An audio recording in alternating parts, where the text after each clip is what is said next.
are live. Hey. Love it. It's just not the same if you don't do it At all. I'm sorry. But yeah, what's up, guys? How's everybody doing?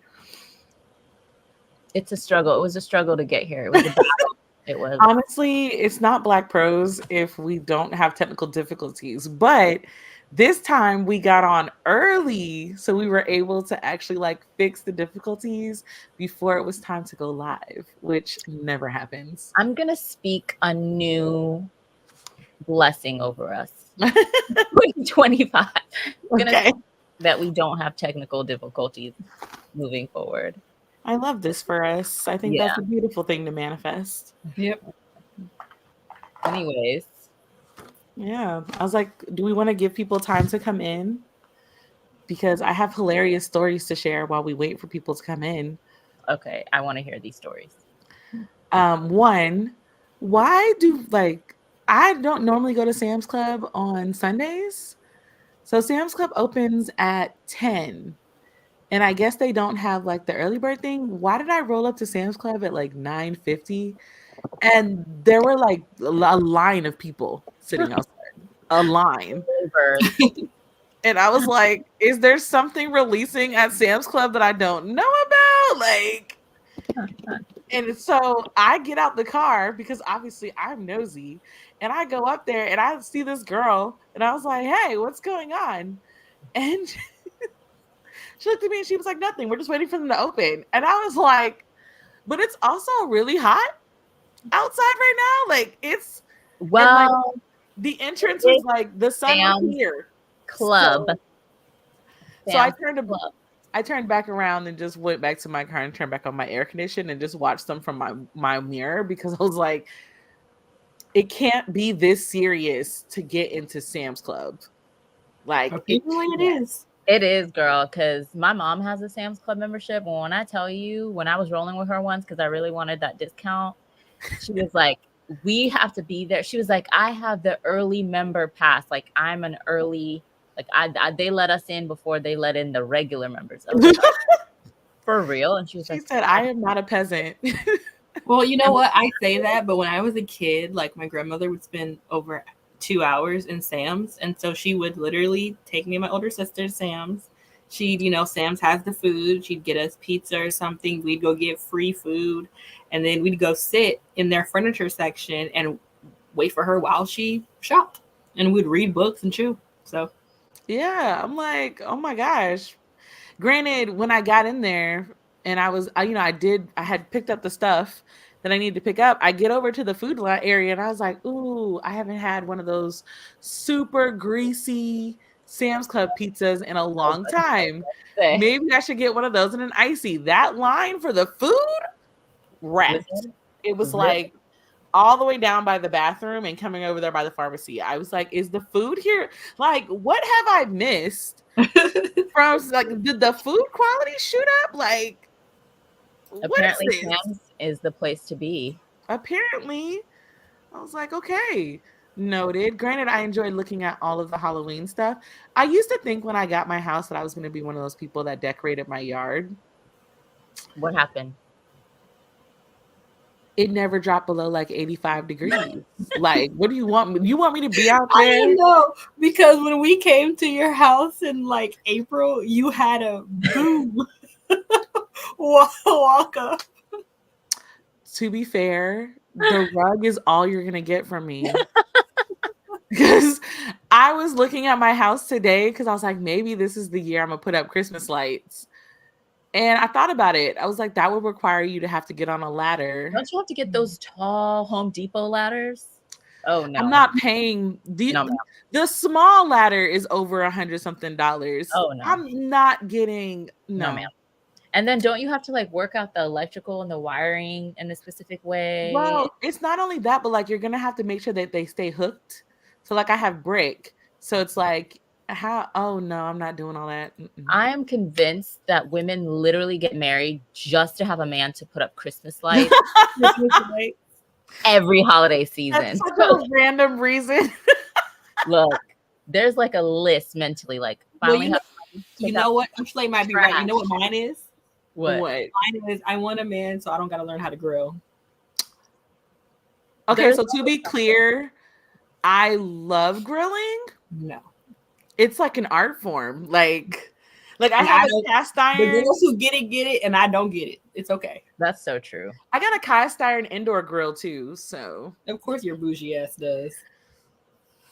I would definitely just be feel one of assaulted. those wives with the honey-do list, and it would be like fill up my gas tank, trim the hedges, like fertilize our little Take out the garden, trash.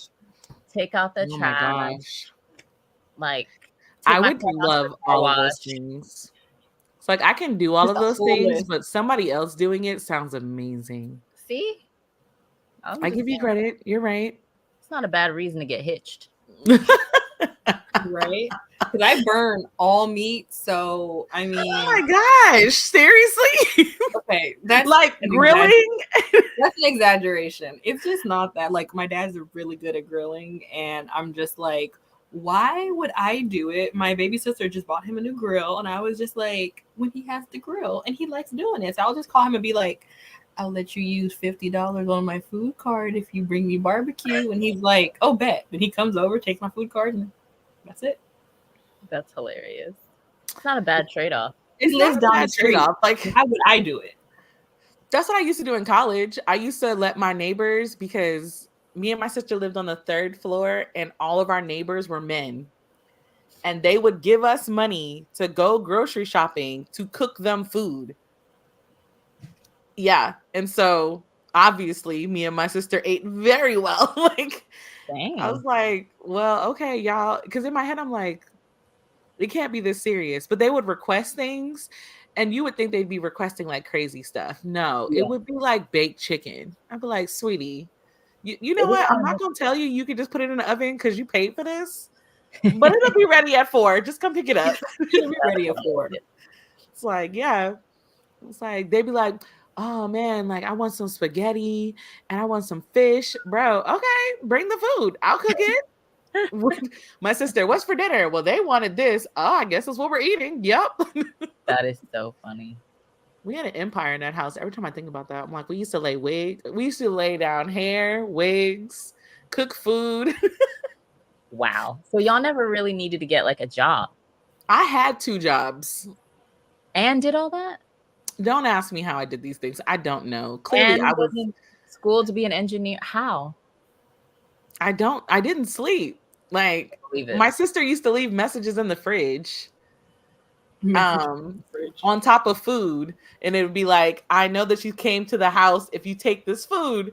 And so like I would get the food and then leave another sticky note, and they're like, hey sis, don't be skipping no damn classes. And then I would be back at the engineering school. That's insane. Me and my best friend used to come back to my house because I lived closest to the engineering school, take showers, and then go back to the engineering school. Like That's that was actually life. insane. Yeah. I don't recommend that for anybody. That's why they don't ask me to speak at engineering things, because I am not the encourager. I'm We'll be like, please run now. Like, that's me. I'm like, all that stuff they're telling you, that's crap because we're Black women. Yeah. That's what I said the last one. They never asked me to go back again. Oh no. What? It was the truth. I'm like, I'm not gonna lie to y'all like they lied to me. Okay, I think this is a good place to start.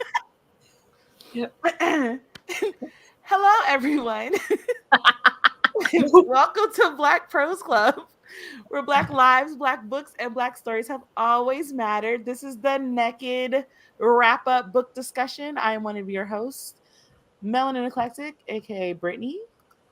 I'm Oshale of Oshi Reads. Oshi writes here. And I am Troy from Ink Flare Studio.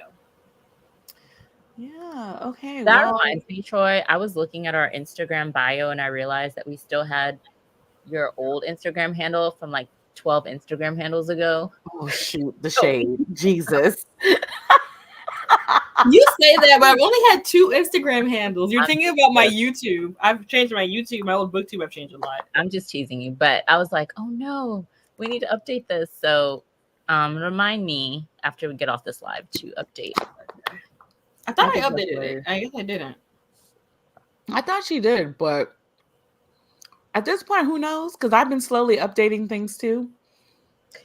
We are here to discuss how our week went. How did y'all's Nekkid go? I, as always, completed all the prompts.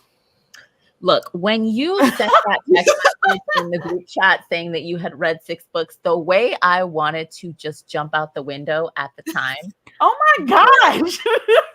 No, because you're always like, just casually like, completed all the prompts, read 12 books. I'm just like, Yeah. And I was how like, is this happening? I was on my phone like, I read 3 books. Do you see how I didn't even say anything? Did you catch that? I peeped that you were silent. I did peep that. Yes, I peeped that definitely. But I mean, in my defense, romance books are really fast. Like there may be like 4 or 5 hour audiobooks. That's so true. I had 2 days in the office last week. That alone was 2 books right there.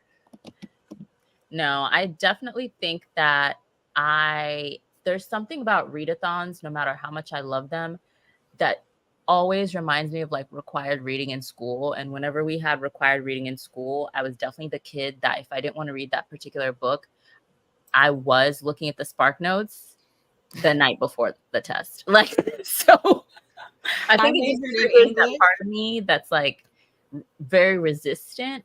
Even though I push through, there'll always be like something like I'll either like not follow my TBR at all, or like there's always something. So I mean, I'm not going to sit here and say like, oh my gosh, I've been in a romance mood. Like I've just been like, I treat it like I like the way that you see it as an assignment is the way that I also see it as an assignment.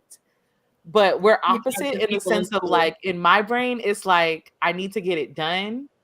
Whereas in your brain, you're like, I will push against the resistance. yes.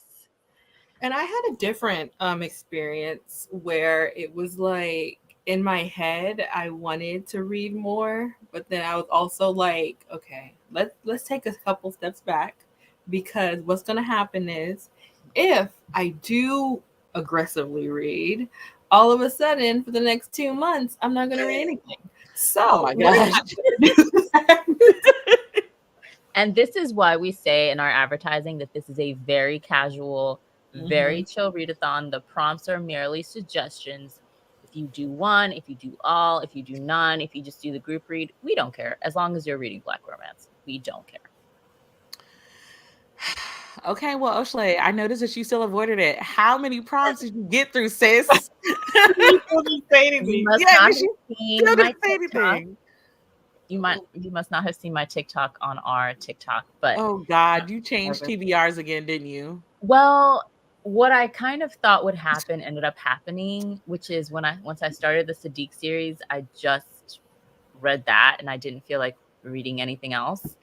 So I only completed the prompt of rereading, Ma'am. and the group read. Okay, you know what? That's fair. What prompt did I not do? That's what I was about to ask. To be fair, I have discovered a lot of new Black romance authors this year. So I did have, because you've been recommending a lot of new ones this year to us. So I haven't. My Kindle Unlimited is very varied, and it's all romance books.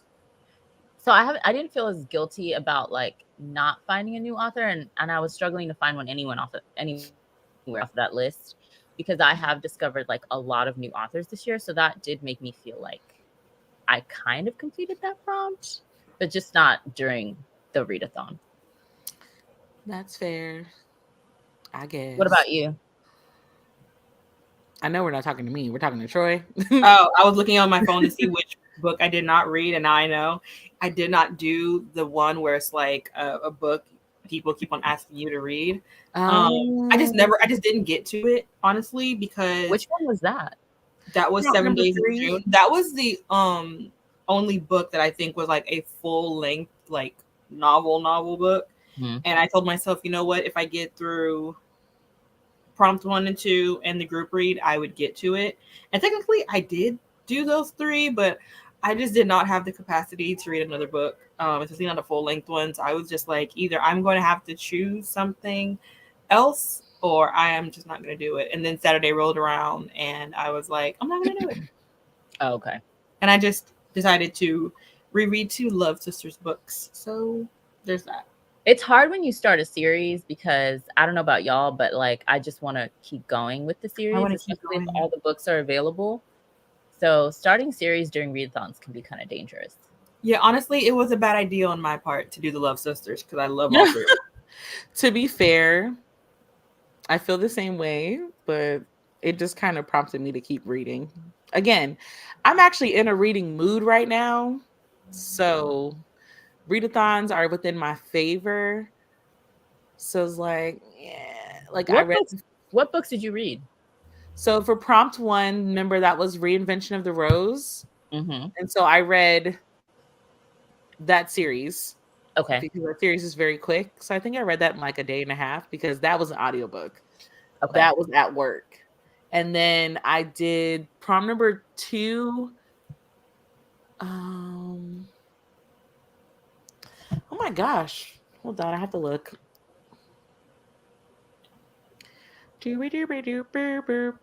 While she reads, I'll read this. It says, I'm still trying to find the romance I like. So if y'all have any low spice, slow burn romances, I'd love to know. And it doesn't have to be fantasy, but that'd be a bonus. Okay. She's clearly talking to y'all because I don't have enough in my repertoire. I don't read slow burns very often. My favorite slow burn romances are written by there are 2 authors. I can't remember the name of the second one at the moment, but the first author is Mariana Zapata. These are not, if we're thinking specifically Black romances, I feel like those are a little bit harder to find slow burn ones because most Black romance authors that I know of don't really write slow burn.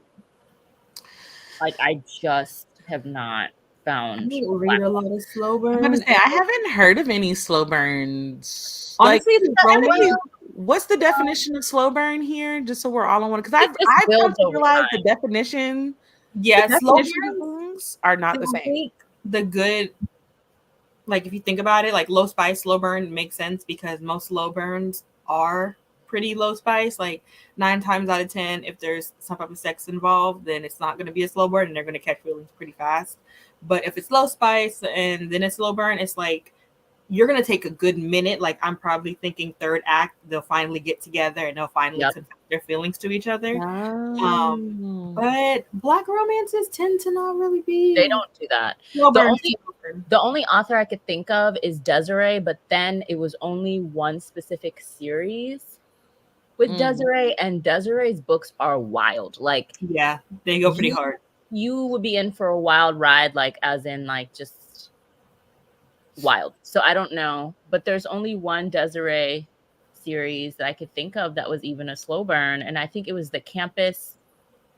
It has something to do with like kids in college. I'm trying to see if I can find those books. Because I reread them a couple years ago, but I haven't read them recently. Honestly, I really don't read slow burns at all because I can't even think of non-Black romances that I've read that are slow burns.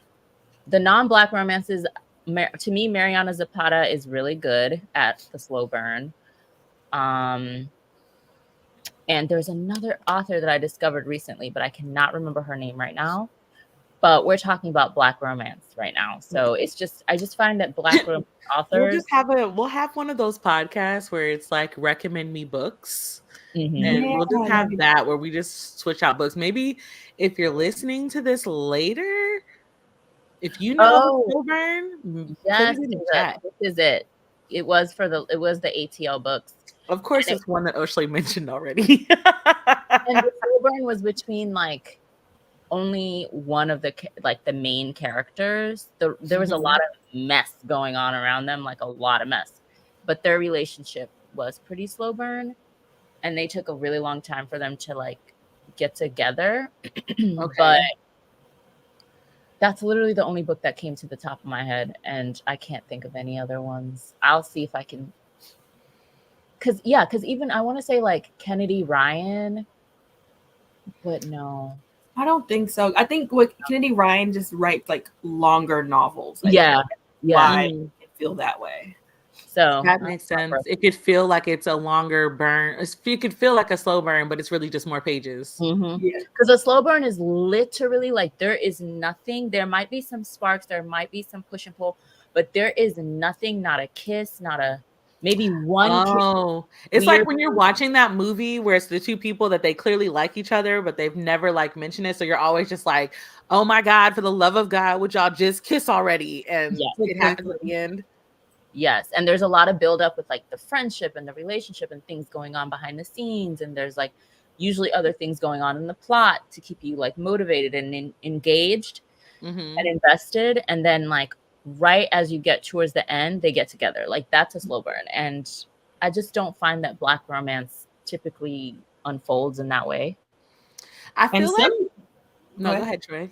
I was gonna say, and some slow burns can be like real open ended. Like you get to the end and they still aren't 100% together, but they're like acknowledging like, okay, there is something here, and we'll see how this goes, and it just ends like that.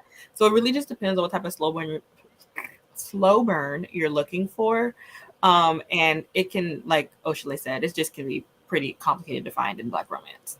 So hard. Like again, like the only authors I know are white, and it's like Mariana Zapata, another lady I can't think of, and then there's a book series that is slow burn, but it's also like there's a lot going on, and it's the Bronze Horseman series by Paulina Simmons, and it takes place during war, and there's a lot of stuff going on. It's a historical.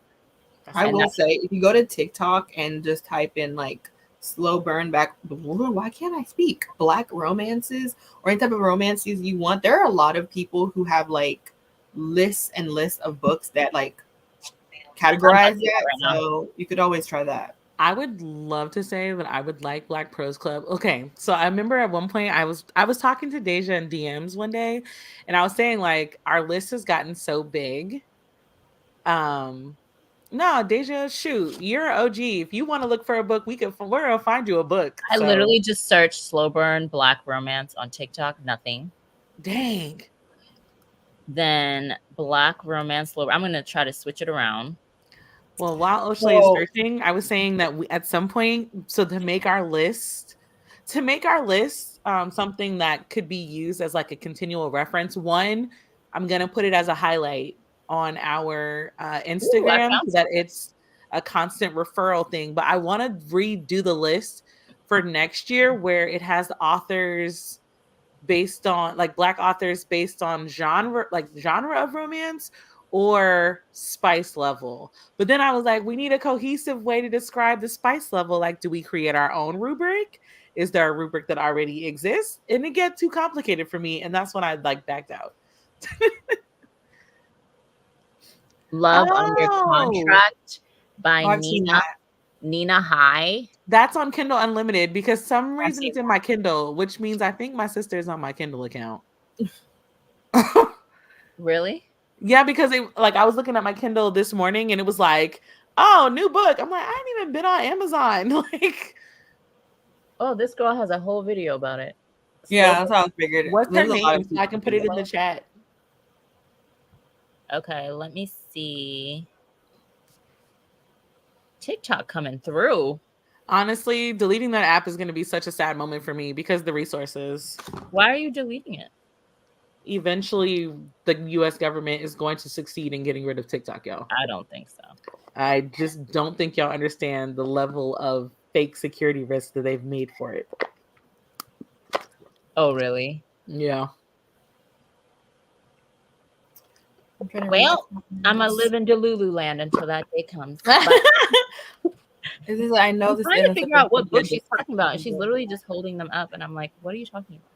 Honestly, I think a part of the reason a lot of them tend to not be slow burns is like, especially if you go to like Kindle Unlimited, and it isn't just for Black romances; it's the romances across the board.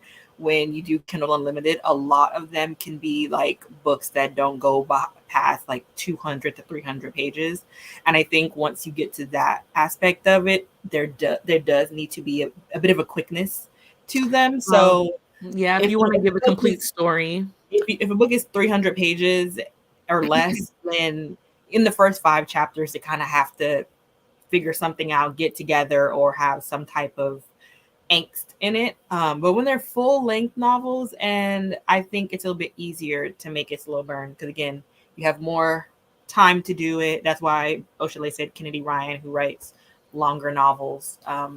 Christina C. Jones tends to write longer novels, but a lot of the ones on Kindle Unlimited tend to be a little bit shorter.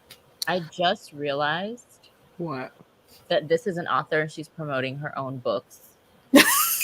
She's saying that It's so funny. I'm not mad at this, but also they're slow burn. I need to make sure that make sure you write her name down so I can make sure she's on the list. Off the list. Because if she's reporting her own, like when I tell you making that list, I was on TikTok, I was on Instagram, and it was our author list is going to end up being like needing a whole new carousel. It's going to be its own highlight and I'm just going to have to like update the highlight every year because agreed. It's gotten to the point now where alphabetical order is just no longer like feasible. It's like there needs to be some type of method to the madness. Ranking system and stuff like I just don't know. Categories. I don't know if it's better to do it based on spice level or if it's better to do it based on like genre of romance. I don't know. There's just so many. I was like, we went from like what 2.5 pages the first year, and now we're on I think 5 pages. Genre of romance might be a little harder because a lot of authors write multiple genres. Yeah. I was just gonna say that. But even with spice level, it's like not every book is the same spice level.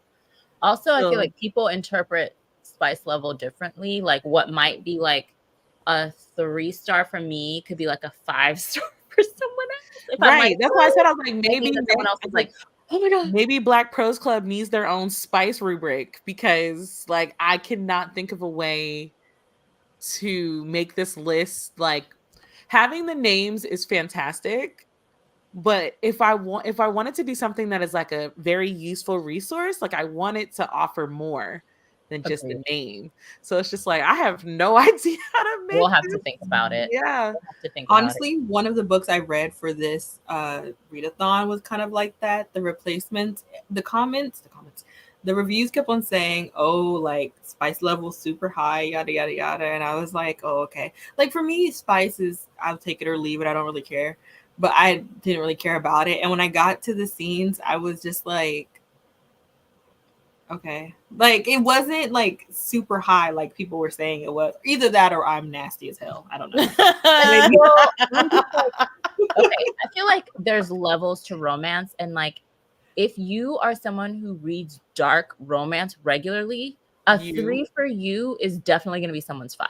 You know what I'm saying? Yeah. If you read books about like women literally being like in dungeons, like that's like that's right. Yeah, it's like the ranking system is crazy. If you read like any mafia romance, then you're just. That's what I'm saying. It's like I think that like because I've looked, nobody's ever really sat down and kind of made like a spice level, like a general spice level, and I'm like at this point, the only way that could be a successful list is if we made our own spice level chart. I feel like for me, one chili pepper, because I always think of them as chili peppers. One chili pepper is like holding hands and like hugs and kiss on the cheek and like, you know, like he touched my hand, like we hugged. Yeah. Like that's like one chili pepper. 2 chili peppers is like making out without descriptions. Mm-hmm. Like Fade to Black type stuff. Yeah, like so basically Fade to Black. No, not even Fade to Black. Just like doing things like kissing, but like the language is very like like pretty language. It's pretty language. Florally language, or it's just not descriptive at all. It's just very much like, you know, it describes more of the emotions. Like I just felt a rush of joy and da da da da da. That's like 2. 3 is Fade to Black for me. 3 is Fade to Black with either flowery language or not, but you kind of have to like, it's like enough where you can connect the dots, but it's not painting a picture. Okay. 4 is painting a picture, but it's very like, there are no kinks involved. Like it's very just like, A, B, C, D, but it's like painting, like you can vividly imagine what's going on. And then 5 is like weird things going on potentially, maybe some kinks, maybe some 5 is literally like you feel like maybe you shouldn't be reading this book in public. Like you're just like I like feel that. 5 is I like that rating, honestly. I feel 5 like is like skipping pages because I've done that before where I'm just like, I've this done is that. insane. I've done that. you were like, oh, this is too much. Yeah. Literally, like I feel like I shouldn't be. And don't let it be an audiobook because then you can't skip it. You're just kind of like trying to move it. Yes. Like, please move. 5 is literally like you feel like you're a voyeur in a sex club and you need to leave immediately. Like that's like I feel like I'm low key reading porn, and I'm just like, Oh wow. please. Okay. so that would be my ranking. That I could see we will have to figure it out before next year on how we gonna change this list thing. But oh my gosh, you guys! I finally read Love Belvin. I just thought about this. Oh my god, we need to talk about this. We do have to talk about this book in particular. We do. I'm so excited. Okay, so for those that don't know, I have been begging Brittany to read Love Belvin for years. Yes. So I feel very excited right now. So she decided to start with the Connecticut King series, which is co-written by Love Belvin and Christina C. Jones. So like Love Belvin will write a book and then Christina will write a book and then they'll go back and forth kind of. But the world and the characters they've kind of created together. And you'll notice if you read more Love Belvin books that her and Christina C. Jones's characters like cross paths a lot, which is kind of cool. You'll be reading a book and you'll be like, see you, there's CCJ's characters over there, and like you'll be reading a CCJ book and you'll be like, oh, there's, I don't know, I love their friendship, they're so cute to me. But she read the book 1 in the Connecticut King series. So I have to laugh because I have come to realize, like, obviously I have been on this my friends forced me to read romance thing for what, 4 years now. And so I think I've read a total of, including Love Belvin and J. Nicole, which was the one for prompt 2, I have read a total of 13 Black romance authors, which is amazing when you think about it, because I didn't realize that until I actually went back and looked. And that one year where we did Nekkid for a month, I read so many different new authors, and I was like, oh, okay. That was a good year. We'll do that again. That was really good. But every time that I start a new author's romance thing, I kind of have to like readjust to their language, if that makes sense. Where it's like when I read fantasy, I don't really have to adjust too much because I know how fantasy has a simple formula. It's like, if it's a magical world, you're going to spend a lot of time kind of like worlds building and explaining the magic and then getting into the story and then boom. Romance, however, every romance author kind of has their own, like, I call it like filler language in there. And so this book starts with, does it start with Trenton, or does it start with Jade? I forgot. Either way, this is the first time where I've loved the man more than the woman. It starts with Trenton when he's like trying to figure out his life after getting out of. Yes. This is the first time I've loved the male, or the male love interest more than the woman. I don't think I have read a woman so far that I hate the way that I hate Jade, which I think is like a testament to Love Belvin's writing, because I'm a person that believes if you can write a character where I have an emotion towards, you've done a really good job. It doesn't have to be a positive emotion, but I'm sorry, she does not need a man. She needs therapy. She's not and a wake up check. She reminds me of that little sister that is a brat that just be wilding out and you're just shaking your head like. It's funny. She reminds me of this girl that I know in real life. Her parents were officers when I lived. I'm not going to say which base or anything, but when I lived overseas, her daddy was one of the officers. Her mama was a stuck-up bitch, and her mom was stuck up, and so was she. Hold on, pause right there. For those who are just joining us, we are talking about Brittany reading the Connecticut King series by Love Belvin and Christina C. Jones, book 1. Okay, yes. Go ahead.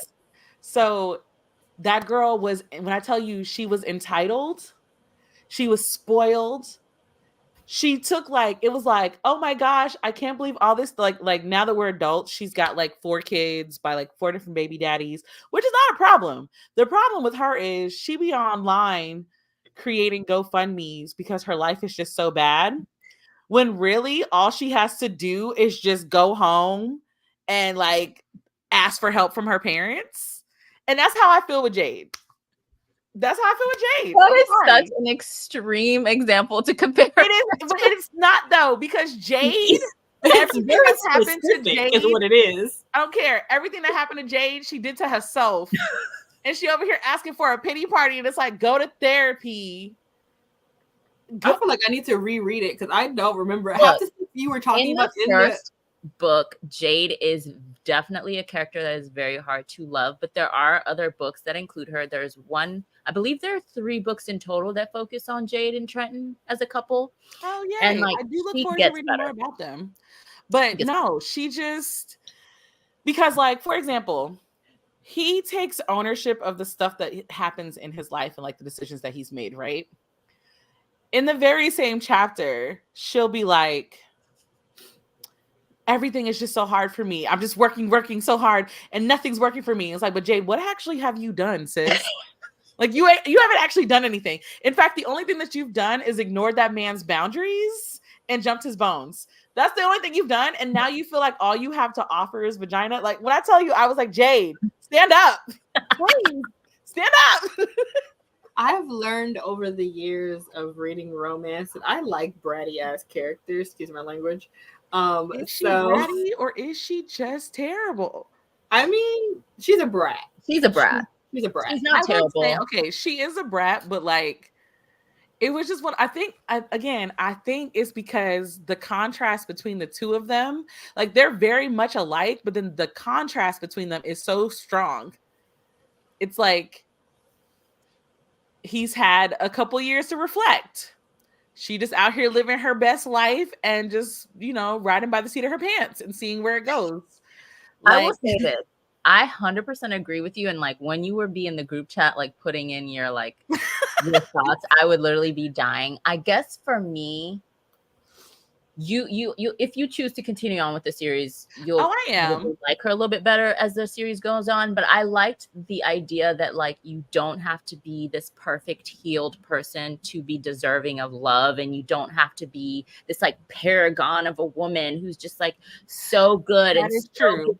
You can still deserve a good man, and a good man can still love you and like care for you and want to protect you and like father your son and like do all these things for you. And you don't have to be this like perfect healed version of yourself. You can be your messy, bratty, unhealed. I will give that. And have a man come along and still love you. You could throw yourself at a man that you want. You can choose the man you want. You can say, I want him. I don't give a fuck. She did. And you can throw yourself and be like, nah, I'm taking my destiny into my own hands. This is the man I want. And he can accept that because men have choices. He's not being held hostage. Oh, remember what I said in the chat? I said, Jade might be crazy, but Trenton's an idiot. So they belong together. Trenton's an idiot. I forgot what scene I was reading. I wish I wrote it down because I remember when I text y'all that, I was like, they have no idea. I just love that he was like, y'all know my girl is crazy. Like, yeah, no, he loves her anyway. His family recognized that she was crazy, like off jump. Like they were like, his family did not like Jade. And Trent was literally like, they were like, that girl is crazy. And he was like, I know. But that's the thing though, like he liked it. And that's what I said. I was like, while I didn't necessarily like Jade, I felt like she needed at least one friend to tell her to go to therapy. I'm sorry. She just like, how is it that you can recognize that your man has a therapist that he can trust? Y'all have talked about y'all insecurities. He talking about how he's fixing his, and you think that his extra part is going to be the thing that fixes yours.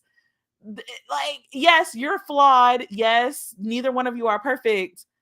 But sis, please, for yourself, please, please. But again, I still very much enjoyed the book. This is the first book that I've read where like the man is like a praying man. And I found that very attractive. I was like, wow, this is a vibe. I was like, he's a vibe. And then also in my head, I imagine him to be very fine. I appreciate Black romance authors because when they describe Black men like no other people can describe Black men. Agreed. It's just like, and somehow they all look different in my head. Like as they're Yes. describing the men, I have not ran into a situation where any of the men described in these books all look the same to me. They all look different. Agreed. And And I'm just like their characteristics and the way that they talk, and they're all very distinct, and I appreciate that. right. It's like, thank you for giving me men that like are all around the spectrum, because it's like this man was perceived to be this super tough guy. He's just a big teddy bear Yes. who prays. He Love was. that. And he was looking for somebody to have his back, which was another reason I liked Jade, because Jade definitely To had be his back. clear, I had one moment where I clapped when the mom scene. I was like, period. Yes. Period. I was like, His all right, family I'm gonna was give you a hand. definitely that family that like leeches off of you and you like love them so much, but you're like, oh my God. Like when you make it, they're like, oh, we made it. They take that as a collective, like you're successful, but they're taking it as like your success is also their success. Right. And so I appreciated Jade for her, like the way that she would have his back and be like, excuse me, no, that's not happening. Like I said, her versus the mom, because the way I wanted to judo slap the mom too, I was like, in what world can you, like, y'all are all talking about how much you love this man and ain't nobody checked her? Like, we just what? And then of course, you know, that causes him to have like severe like abandonment issues, mommy issues, which again, I think the vulnerability of it, I love it. And I love that he wasn't immediately like, oh my gosh, Jade protected me. She's amazing. I love that his first reaction was actually anger towards the difference that he got with Jade, because that's far more realistic than the way that somebody else could have written this book. And I was just like, again, Jade gets on my nerves, but I see why y'all go together. Y'all are both extremely chaotic. Y'all make very irrational, quick decisions that are life-changing decisions. I was like, the way I would turn the page and they went 0 to 1,000 made me think I skipped pages. So I had to go back to be like, wait, what? Wait, he said be ready for a date, but wait. I was like, I'm stressed. I will say you helped me figure out something, because the way he had abandonment issues from his mom makes sense of why he was attracted to Jade's aggression, because it's like a woman aggressively choosing you, aggressively wanting you, aggressively being like, nope. And having all these jealousy issues over you is probably so soothing to your inner child to know that you're being chosen for once. That's why I said, I'm like, I might not like her that much, but that mom scene, I was like, yeah, they belong together. He didn't even know how to react to the fact that somebody was like championing him and his feelings. Like he had no idea how to like just shook. Like, yeah, dang, they go together. However, though, I do have questions. Like when we're making these scenes, I want to ask some Black authors some of these questions. Like, for example, the whole, oh yeah, I borrowed a yacht from my football player friends and we spent that week on the yacht, and then paparazzi was getting pictures of us. And then the first thing that happens is Jade mom calls her and basically tells her, like, please cover up. Like, you want to keep your man, so cover up. I'm like, for Jade to be so just, again, her and him operate on this level of like irrational chaos. I can't think of a better word for it. The fact that she's never like talked to her mother or like ever, like it's like the moment her mother says something, she like regresses essentially. And then every time she regresses, that's when some wild jealousy thing pops off in the scene. And you're just like, the way that both y'all mamas got y'all in a chokehold, y'all really do belong together. A lot of like mother wounds for sure. Yeah. With those but again, two. I liked it. I hate to admit it. The dysfunction worked. Would you be willing to continue on with the series? I am willing, because I know the second book is JJ. And somehow they managed to make me like that man, and he's only in 3 scenes. I was like, oh, okay. I like this little, I don't know what his thing is. I know he and the that the daughter of the owner? Like, I never quite understood who she was. I just know that Jade like almost swung on her. Yeah, I believe she is related to the owner of the team. I can't 100% remember because it's been a long time since I've read the beginning books, but I Yeah. believe so. Yeah.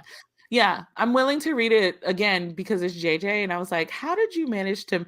Because he kept saying in the book, everybody loves JJ. And I feel like I got brainwashed. Because I'm like, he was the only friend that supported him while he was in jail. Yes. He's the friend that's cognizant of the way that Trenton wants to be perceived in public. So he goes out of his way to give his friend comfort.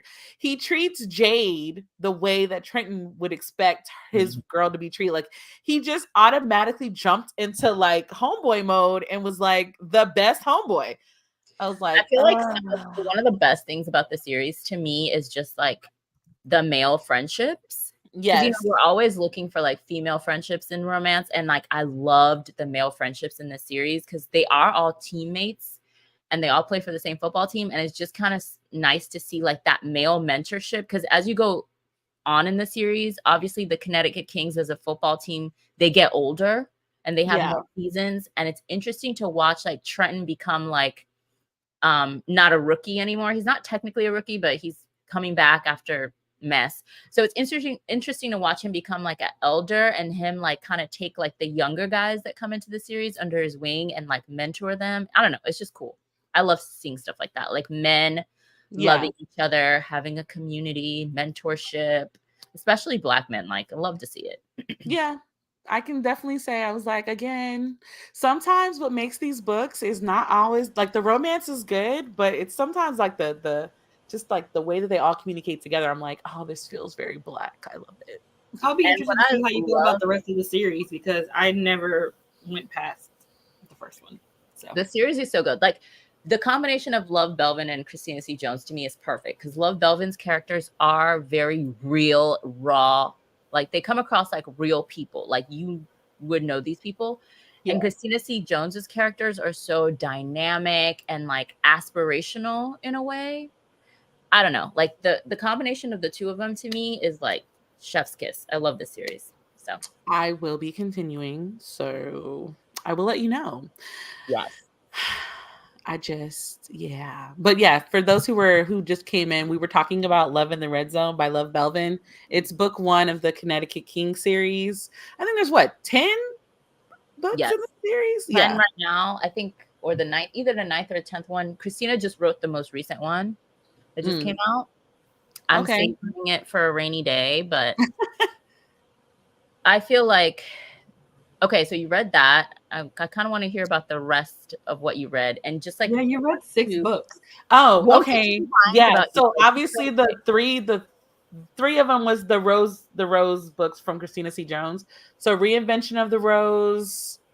I never remember this name of the second book because that was the rereads.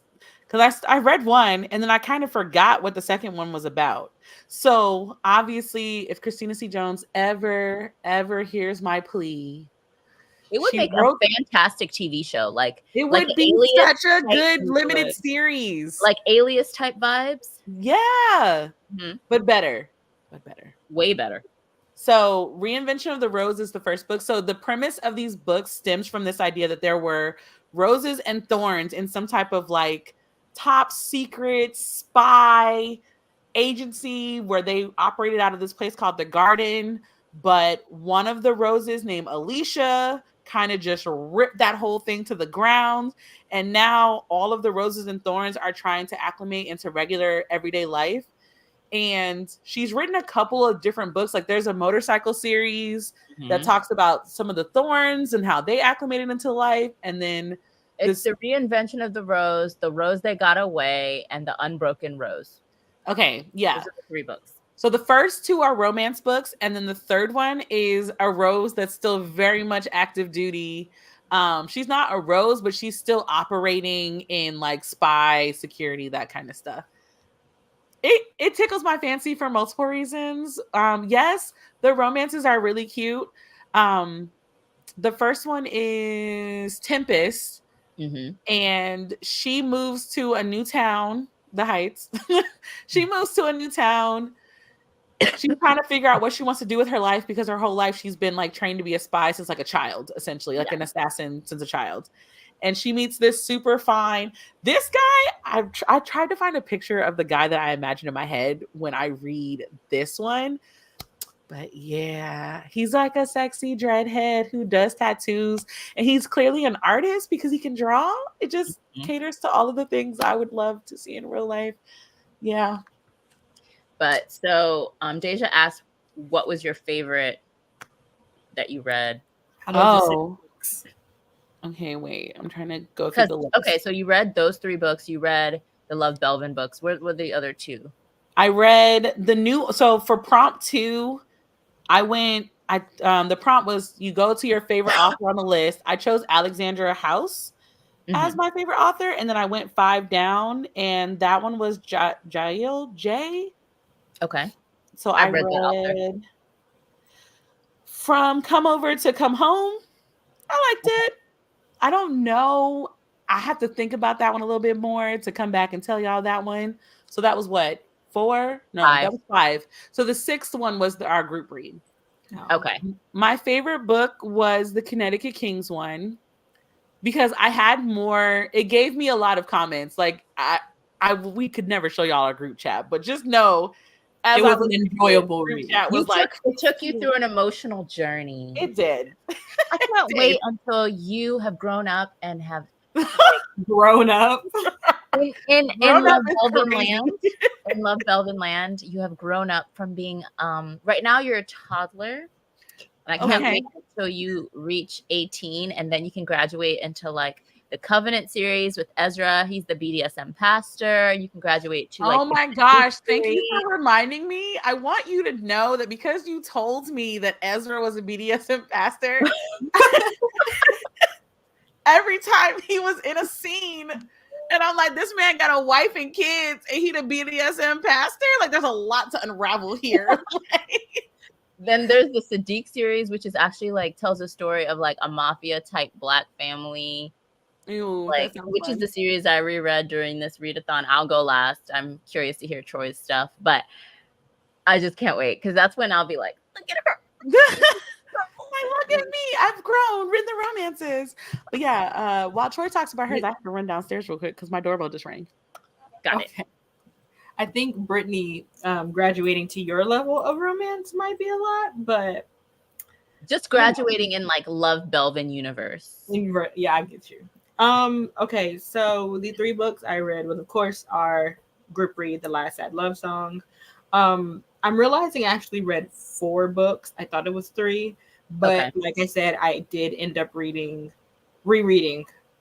The Love Sisters again because I didn't have it on Kindle, but apparently now instead of them being individual, they're all in one Kindle book. Nice. So I was really confused. I kept on trying to look for it, but I couldn't find it. And I was like, oh wait, this is all 3 of them. Yeah. So I technically did read the 3 Love Sisters. So wait a minute. It's 5 if we're counting that. And then I read The Replacements by Shay Sanders. I was supposed to read 7 Days in June by Tia Williams, but like I said, I never got to that. Honestly, my favorite one, I'm not surprised by this, was Christina C. Jones. I kind of figured a reread would probably be, at the top of my list if something couldn't bump it. I still adore The Love Sisters.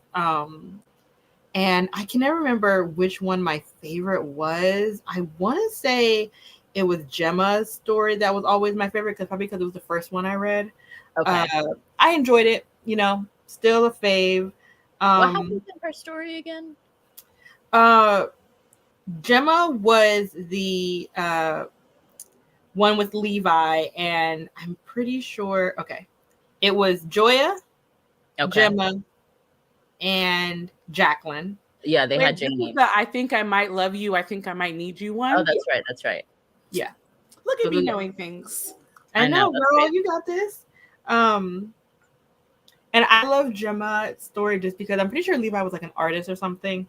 And I just found they're like they didn't have a very, I guess, what am I trying to say?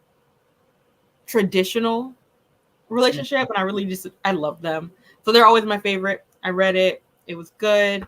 I still plan on going back and reading 7 Days in June one day. I might listen to the audiobook though, since it's a full-length novel.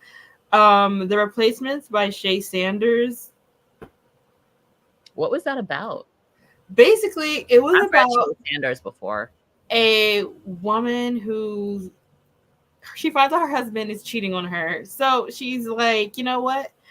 I need to leave this man, which absolutely you need to leave him. And so she decides that she needs to find a job, not because she wants a job, which is fine, you know, whatever she wants, but she decides to use her husband's connections to get a job with this company so she can find a new husband, right? Wait, And yeah, that was the okay. So wait, back up. So she specifically gets a job to find a new man. Yes, like okay, there's a couple things. So mind you, her husband's really rich, and she grew up, you know, poor. Her mom had to work really hard to get make ends meet, and so when she finds out that he's cheating on her, she doesn't have that much money saved up, so she needs a job to, you know, make a little bit of money so she can move out, and she's hoping to go to a corporate job, have a kind of high position, and then be able to find a new man. Okay. And so she ends up being the secretary to the CEO. He's the main character. His name's Taurus. And I was fine with her wanting to be a housewife and wanting to stay home, but her logic was off. It was driving me crazy. I was like, sis, you mean to tell me this man was not clocking your expenses and you weren't putting some money? Like, she had money to the side, but it wasn't a lot. Not to like keep up with the life she was living, basically, right? And she was just like, okay, I'm not saying her mom was a good person, but her mom was just always like, girl, I told you you shouldn't have stopped working and da-da-da-da. Now, I don't think she shouldn't have stopped working if she didn't want to work and he was providing that for her. Fine. He still would have provided that for her if she didn't give a shit that he was cheating on her. But my problem was it didn't work out for you the first time. Yeah. And I'm not saying work, but I'm saying, can we fix these steps that we're doing? Yeah. Because instead of going, okay, let me like figure out like how I'm going to, if it happens to me again, let's say I do find a man and it's not Taurus who is the main character and he has a lot of money. What if this happens to you again? And she's not thinking logically about it. And I'm just like, girl, it's okay to be a housewife. It's okay to want to stay home and be with the kids. Nothing's wrong with that. But think about it. The first time around you tried this, it did not work out in your benefit and you did not have enough money. She ended up getting this really crappy small apartment because she didn't have any money and whatever. And of course he's great. Like, Taurus wants to like take care of her. He doesn't care whether or not she wants to be at home or not work. Obviously she can't really work because she's right under him and she can't be his wife and be his secretary. So that's fine and everything. And I was just like, but what if this happens again? You're not being safe. This isn't security. This is dumb. And I was so agitated, like reading her. I was like, you weren't even working there 2 months and you're already making terrible decisions. This book kind of reminds me of like the whole conversation that's going on online right now about like trad wives and like young women who are kind of propagandized into wanting to be trad wives, and then women who were trad wives who are coming out in their 40s and 50s and they're saying, don't do it. Like, he divorced me and left me for someone younger. I have nothing. I have no skills. I have no job experience. No, like, I can't get a job because I was out of the workforce for 20 years. I can't get alimony. He like stiffed me on this. I'm homeless. Like, crazy, terrible stories of women coming out and being like, don't do this. And then women who are aspiring to that lifestyle being like, make sure that he is paying you like you would pay an employee to stay home and take care of the household. Make sure that he's giving you some type of like wage for that, because that is a lot of unpaid labor. And if you're going to be a mom and cook all the meals and clean and keep the whole household, that is in fact a job. He had no children. So once they divorced, That was it. That was yeah, it. I love that scene too. My favorite scene in that book when Taurus threw her car keys at the ex. Yeah, because when they get divorced, he meets them outside, and it's about to be the end of the book, and the ex-husband's like, "Oh, so you was talking about me, but you over here laid up with some dude," and he's like, "While you're driving my car and my clothes," and Taurus is like, "Give me your car keys." And then she's like, okay. She gives him the car keys. He's like, "You like that car?" She goes, "It's all right." He throws the keys out the window to him. It was just like, what did he say? He was something along the lines of like, drive it slow, brother, or something like that. I was like, Ooh, I love that energy. like, oh my God. Ooh. No, I love Taurus. He was the butthole, but I loved him. I was like, he was not playing no games. At one point, she tries to quit because she finds out, because her ex-husband, at the time she's still married, he's really popular and he has a lot of friends in high places, right? So Taurus has to do this deal with some guy whose name I don't remember. I think his name was Chris. And Chris finds out, he keeps on seeing her and he's like, I know her from somewhere. And he's actually ends up being a frat brother of her ex-husband. And so he decides to not do the deal because he doesn't want any mess. So the wife of Chris got close to Savannah and told her, like, I'm just gonna let you know, like, it's because your husband is, who he is, and he doesn't want any mess. So she decides that she's gonna quit. And when I tell you, she came into that office and was like, yeah, I think I'm just not gonna do this. I want to quit. He went off. He was like, that's not happening. Now tell me for real, why are you like, this is so random. Mind you, this came out of nowhere. Like, she has no, like, when I tell you she has no brain cells, like, I'm like, girl, how do you basically you said that she got no prenup, no contractual agreements, no nothing this time to protect herself? Well, okay. Yeah, she signed a prenup and she gets spousal support, but by the time they go to court, he's trying to like lowball her, and Taurus is like, she calls him in the middle of it, and she's like, oh, he's trying to like take the money away. Like, he's not trying to pay me but $1,000 a month. And then he's like, okay, accept it. And she's like, what? No. And he's like, no, I'm hungry. Let this be done. No, he verbatim says, I'm hungry. Let's be done with this and accept it. I got you. And so she's like, okay. So she goes in there, tells her lawyer, is like, hey, I accept. And the lawyer's like, no. And she's like, no, I accept it. Like, just accept it. Let's go. And she accepts it. And then, Taurus just tells her. I feel like she ain't learned her lesson at all. No, she didn't learn anything. Like, ma'am, so angry. I know that eggplant was probably like breaking down your walls, but I need you to use your brain, because why? And this just makes me want to read this book. It does. I'm not gonna lie. It sounds like villainized. So that's probably not a word. Her mom, and I just feel like his mom, I can't remember her name, but like she meets the mom, and the mom basically is like, I don't know your mom, but it sounds like she's jealous of you because she had to work. And I'm just like, I'm sorry.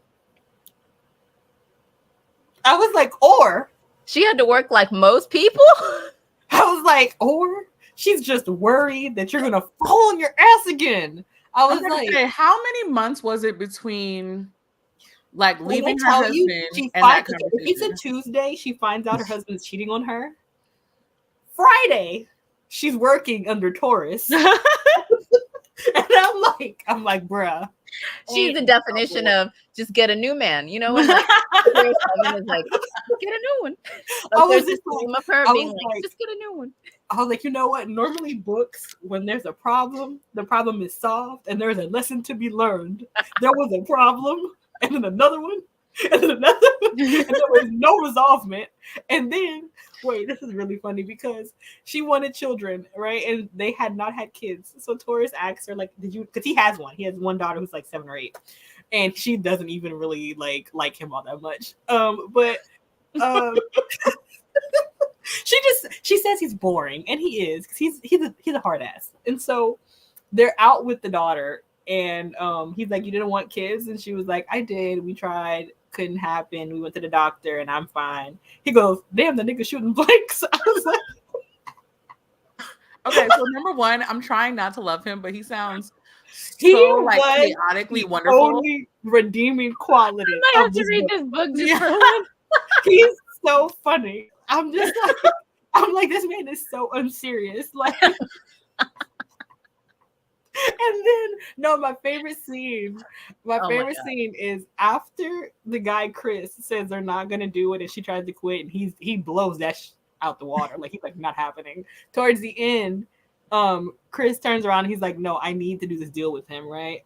Mm-hmm. He goes to dinner with this man and his wife, and he decides to, okay, I don't remember what the exact number is that he was offering. Let's say it was $200,000. He Okay. went from it being 200,000 and gave him a new one, and it was like 10 grand. Oh my And God. she's like, what is going on? And he's like, what, this is so much lower. And he basically tells him, I don't care. You owe her an apology. And I'm not doing business with anybody who has that type of attitude. And I was like, then they proceed to FUCK in the bathroom. And they know it.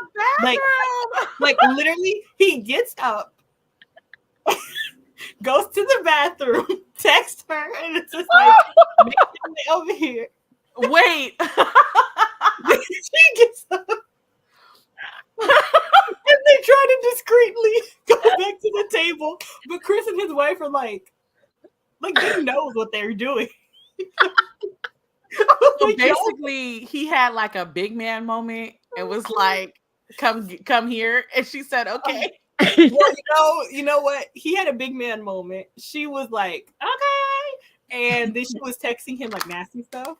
And he got up and was like, okay. Oh yeah.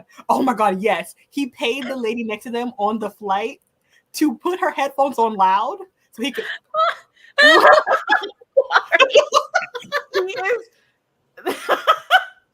then he tells her, she's like, you can't do that. He was like, I'll buy the whole plane. You want me to? First of all, we are not saying the quiet thing out loud. He has powerful poon. That's also a thing. Because what do you mean you paid the lady? And wait, his brother is also very unserious because the reason she gets the job is because the brother knows that Taurus is looking for a secretary.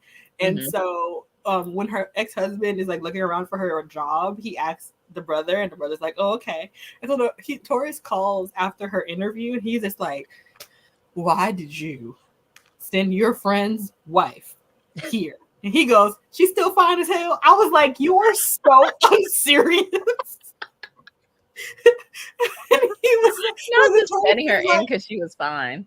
Taurus was like, yes, she's still fine. And he's like, she still thinks she's like a little bit above it. But yeah, he's like, oh, that's your type. I mean, that is so he is so unserious. I was just like, bro, man, there's no way. The other that depicts the sibling relationship perfectly. The only thing I did not like was well, okay, I guess it was okay because like where Taurus was concerned, he's very self-actualized, and he admitted that his first marriage with his baby mama, what a lot of the problems were within himself, and that like he realized that he didn't want a career woman basically as a wife.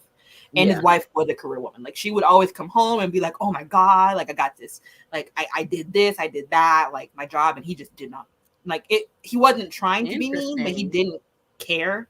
And he wanted a woman that fit his lifestyle more. Yeah. And so he told her too, like I was not good to her. We were not each other's person. But then when she's talking to his mom is like disparaging this girl, talking about she didn't love my son, I didn't like her, and she didn't like me. I was just like, okay, rewind. Yeah. What, like, you're just an outsider looking in, because Taurus already said that his wife was not a bad person. She was a good person. She's a good mom. They just were not for each other. I'm just like, his mom sounds like a boy mom. Yeah. Oh, she was. Because she only has boys. Okay, well, there we go. 3 boys, and that's it. Well, I think. there it is. I don't think there wasn't a daughter. I think it was just 3 boys. And like he has stereotype about the boy moms that are like obsessed with their son. And then he has like beef with one of the brothers. That's real siblings. Yeah. So it was just like, and I don't remember if I don't think she had siblings. I think it was just her and her mom. And she was annoying. And every time I had to read from her perspective, I was just like, girl. Stand up. Stand up. I'm like, this is just a note in general. Everybody should have a prenup before you get married. I agree. Everyone. I agree. Just so we're clear. Because I just wanted to know, like, oh, Don't and get married. no. The craziest part was that part when the ex-husband is outside the courtroom being like, "Oh, you was laid up with this man or whatever." He basically makes it known that she obviously needed a replacement, and she goes, "That's not what this is, but everyone needs a parachute." And he looks at Taurus. He's like, she just called you a parachute. And Taurus goes, "It look like I give a fuck." I was like, again, low key, high key, maybe love Taurus. I just love when like I was like, this imperfect women get the dude because they're just like, I don't care. I'm here. She's literally like, I'm here for the bag. And he is like, okay. He literally he's here for the plot. Anyway, they go to dinner later and she's like, I'm just gonna let you know for up front, I don't want to work. He goes, okay. She's like at all. And he's like, okay. And then he's like, you want this apartment? And she goes, no, I hate this apartment. She's like, in my brain, I already live with you. And he's like, okay. And then she's like, and I want to start, because when she was married to her husband, she started like this First Wives Club at his job where all the wives were like, did like First charity Wives, work. The title alone cracks me up, but please continue. It wasn't First Wives Club, but it was something wives. But it was basically a First Wives Club. And he goes, you want to start a charity? I got you. I got the money. Okay. And so she tells him that she'll like get him a new secretary. She'll, train secretary, and then. So he's basically the definition of if he wanted to, he would. Yes, absolutely. Yeah, as chaotic as he sounds, he also sounds wonderful. He was something. I was like, you know what, Taurus? If you're happy, I'm ecstatic. I mean, his name is Taurus. I was about to say that kind of already gave me what we were about to enter into. I thought when I first read it, I was like, oh God, please don't tell me your brother is Gemini. And it wasn't, thank God. What was his brother's name? Isaac. And okay. They had very typical names. It was like Isaac and something else. I don't remember the funny brother's name. I remember the brother who was like beefing with him was Isaac. Okay. So there's a sequel. Are they in it? Because I'd kind of read what happens next if it's them too. Yeah, because they're both kind of psychotic. I'm not gonna lie, I don't really like office romances, but I don't either. But honestly, Taurus made the whole book worth it. Yeah, kind of love Taurus. Kind of love him. I rock with you on a personal level, so I'm going to ignore that. She has almost no brain cells. Oh, is it the brothers? So does it continue, like the series continue with the brothers or them again? That sounds interesting to me. I'd read the brothers. Yep, it's the brothers. It's the other brothers. All right. It is time to talk about our group read. Yay. Group read time. So the group read we read was wasn't it the last sad love song? Yep, man. And that was by Kimberly Brown. Yep. And it was fairly short. It was like 179 pages. It was very cute. Like when it said drama free, it meant drama free. It reminded me of like the feeling you get when you watch those like really good Hallmark Christmas movies. Yeah. Like that, like warm and fuzzy kind of just two characters meet, they fall in love, they go on adventures together, they get a dog, there's puppies, there's warm baked goods. Oh my gosh, it totally was a Hallmark movie. It was such a like cozy read. I was just not cozy, but it was just like heartfelt and sweet. I was just like, this is so cute. Y'all are so cute. Like there's like Black families loving each other and having like cookouts and like Sunday dinners and brunch, and like I feel like this is one of those movies that if it was made before like R. Kelly became what he became, like Step in the Name of Love would have been played at the end. Oh my God. Oh yeah. Wedding, like everybody would have been like jamming at the wedding. Like it's very much early 2000s, late 90s type Black movie vibes. Have you ever seen that movie Jumping the Broom? Yeah, about to say. I was love about that to movie. say that. I was like, it gives Jump the Broom vibes. Yes. Minus the drama, because there's About to say minus the Minus the crazy drama. mother. Yeah. Minus all the drama. But yeah, it was very warm and fuzzy. It was a quick, short read. It was really sweet. The spice level was quite high for the content. I was kind of shook. I was not My core. expecting that, honestly. I was like, oh, y'all went 0 to 100 and just stayed at the 100. And what's crazy is it's not like extreme spice. Like, I've read spicier books, but I was not thinking it was going there. I was like, I think it's because they read off as like fairy tale characters almost. Yes. So to go from fairy tale to like what was like, going on? Okay. And then many of the scenes as there was, I was shook to my core. I was like, how did all this fit in here? I was like, do y'all do anything else? I'm like, y'all don't do nothing else, do y'all? It was crazy. I was like, I would like flip ahead like a couple pages and be like, oh, another one. Flip ahead. Oh, another one. And then my Kindle would be like, return back to, and I'd be like, yeah. Yeah, return back to 202. Yeah. But yeah, I love them. They're cute. And, I think it was nice to read something calming after having my brain fried. You went from Taurus to Thane? Yes. No, actually, no. I was reading them at the same time. I started Thane first, and I was like, oh, you know what? I'm going to jump around through the books. So then I went to Shay Sanders, and then I was like, okay, I need a break. And then I went back. Well, can we just talk about how wild the book started, though? Yes. And remember I put in the group chat? I was did. I just could not have imagined. I felt I don't know bad what for her, because for your best friend since you were 9 years old to F your boyfriend. Oh, BT Dubs, there's spoilers in this discussion. Yeah. Well, yeah. F your man, get pregnant by him, not say a word, make you the godmother. That's the part that she deserved. Hospital with balloons, everything. And then you have her find out when they go look at the baby in the little nursery part with the window. And that's how she finds out. It's the fact that she also said like she was helping her throughout the pregnancy and everything. I'm like, at this point, the only proper thing is to throw hands. And then for you to go to her hospital room to confront her, and the only thing she can say is, I never meant to hurt you. Huh? I didn't know if it was going to be his. Girl, what? So that was bad. No, you know what pissed me off though?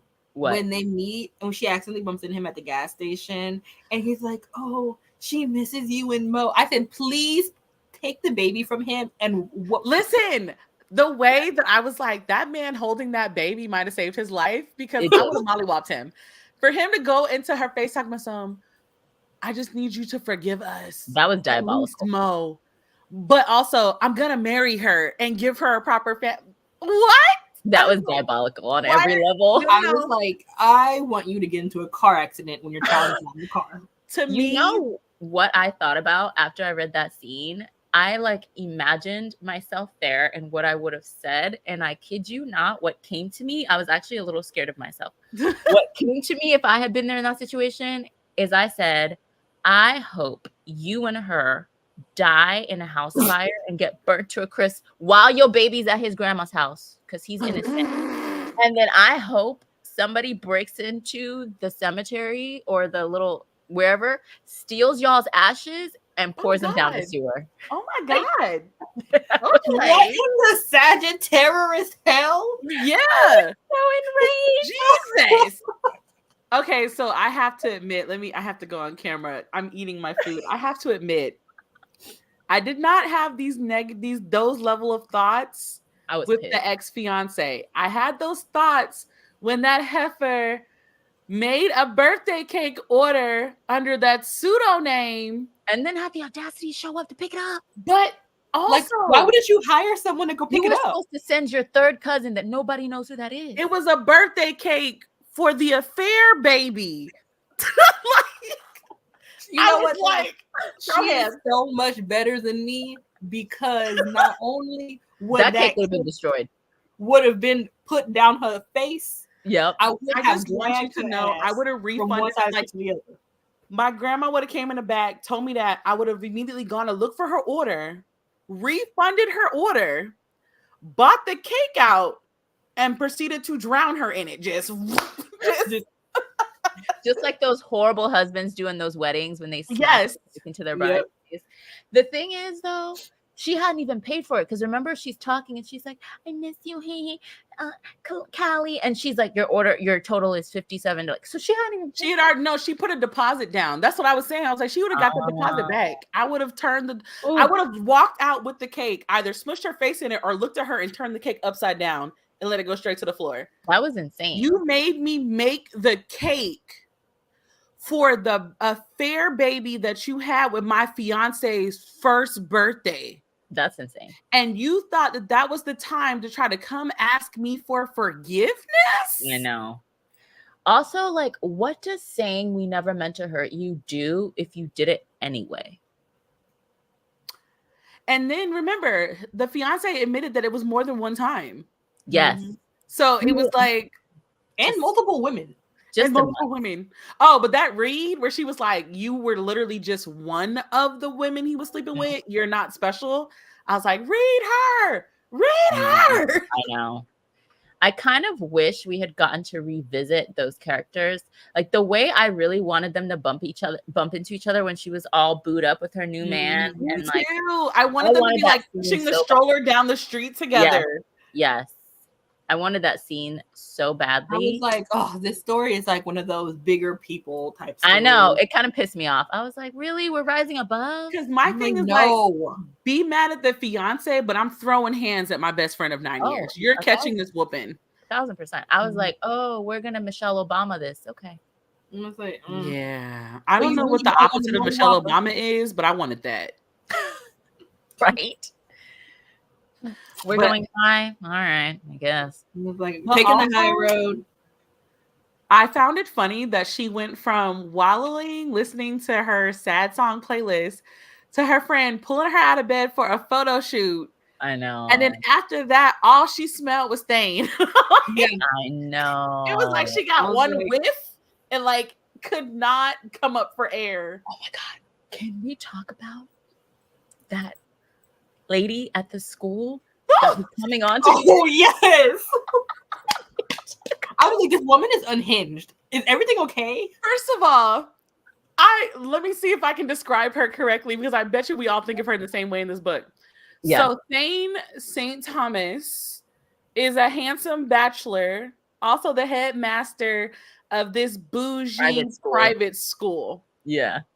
And so he obviously has to interact with the parents. And there is this, what is her? I don't even remember her name. I'm gonna call her Miss. I'm just call her Mrs. It was Mrs. and her last name started with a C. It was like Carmichael. I'm gonna say Mrs. Carmichael, but I don't remember the name. Mrs. Carmichael was basically drooling, like in public, openly, for Thane. It was giving me fetish vibes. It was giving me fetishization. It was giving mistress vibes. Yeah, because he made it a point to say the wife. Did you hear when he said the lonely wife of a doctor, a busy doctor? I was like, ooh, the shade of it all. No, when they went to dinner, so Thane and Callie. Oh, the female character's name is Callie. Calliope. AKA Callie, they were at a restaurant on an impromptu lunch date, which I'm going to touch on why I love Thane for multiple reasons. Impromptu lunch date is at the top. They're having like a full-on like groping makeout session. The part where she was like, oh my gosh. And he's like, I don't care about these people. Yeah. And then they are interrupted by Mrs. Carmichael. And this little dusty heifer had the audacity to say, is that your sister? Like, I would hope not. You should be concerned if that was his sister. That's what I said. I was like, from what the book just described, if I saw a man doing that to his sister, I'm calling somebody. Who do I call? The police. Do I report? Because ew. 911. He's like, no, that's not my sister. She's like, cousin, because her entire world is just like shattered at the idea that this man is not single and waiting for her. But it was just like reading it. I imagined her as this middle-aged, pale-skinned, but with like very skinny where you can like see their bones, overly Botox, like her lips are like, but her forehead is like Overly Botox and like doesn't move, and she has these like long spidery lashes because she like over applies her mascara, and she has like her liner. Even though she has lip liner, her liner read Jesus really overlines her lips to make them even bigger on top of the lip filler. And then she has like that pale pink, like that universal, like pale pink lipstick. And then she has like her blush is very noticeable. And I also imagine that she has like that really trendy small Chanel bag, like not the classic flat, but the really small one. And she always wears heels, and she always wears light wash jeans with like a white top, like a white silk top. Description is insane. This is so specific. Like, I thought you were going to say blonde hair. And that's it. She has blonde hair to here, but it's like highlighted and frosted in the beginning to make her look like younger, because Gen Z is very into like the frosty. That's what I see. Okay. All right. I just thought of a blonde. She has like a really big ring, like really, really big, really gaudy. Like, I'm married to a doctor. Oh, it's definitely a couple carats. Mm-hmm. Because he compensates with buying her things for his lack of actually spending time with her. But the way I saw her so clearly was insane. Yeah. So, here's a question. How much are you paying at an auction for a man you're not with? $0. We talk about $2,500 was insane. I was like, y'all are seriously telling me that wasn't his money that he gave to her to save him? It wasn't. No. I thought, when I tell you this whole time, I thought that he had given her money so that he wouldn't end up with like any of the like thirsty moms. Because after he did it, he said, because remember, after the whole auction, because it was a charity auction. So after she got him, he was like, oh my God, I thought she was gonna leave me hanging. And she was like, oh, did I make you sweat? He was like, yeah, you definitely made me sweat. Like, I thought I was gonna end up with old girl. Like, I thought it was literally like a thing that they had put together, because the way I comprehended it was him being like, okay, the day has been going great. Mm-hmm. I thought just naturally you would pay for my date. I didn't know it was worse. I was like, when I read it, I was like, was expecting her thing down. I was expecting her to get a little Zelle payment. Like, I was expecting her to be like $2,500, woo woo, rah rah, like, okay, babe, thanks. And then I was expecting her phone to be like, bing, and her take out her phone and be like, Zelle, you have been Zelled, da da da, and her to be like, oh my God, no, you didn't have to. And he's like, girl, I'm not gonna make you pay for that. That never happened. Something. I thought, like, see, what I thought was when she didn't initially try to get him, I was like, good, make him cook a little bit. And then she started, and I was like, oh, yeah. I thought she was gonna watch from the sidelines and like make fun of him. Right? I thought so too. And then she stood up, and I was like, no. And then she said $2,500. I said, girl, what?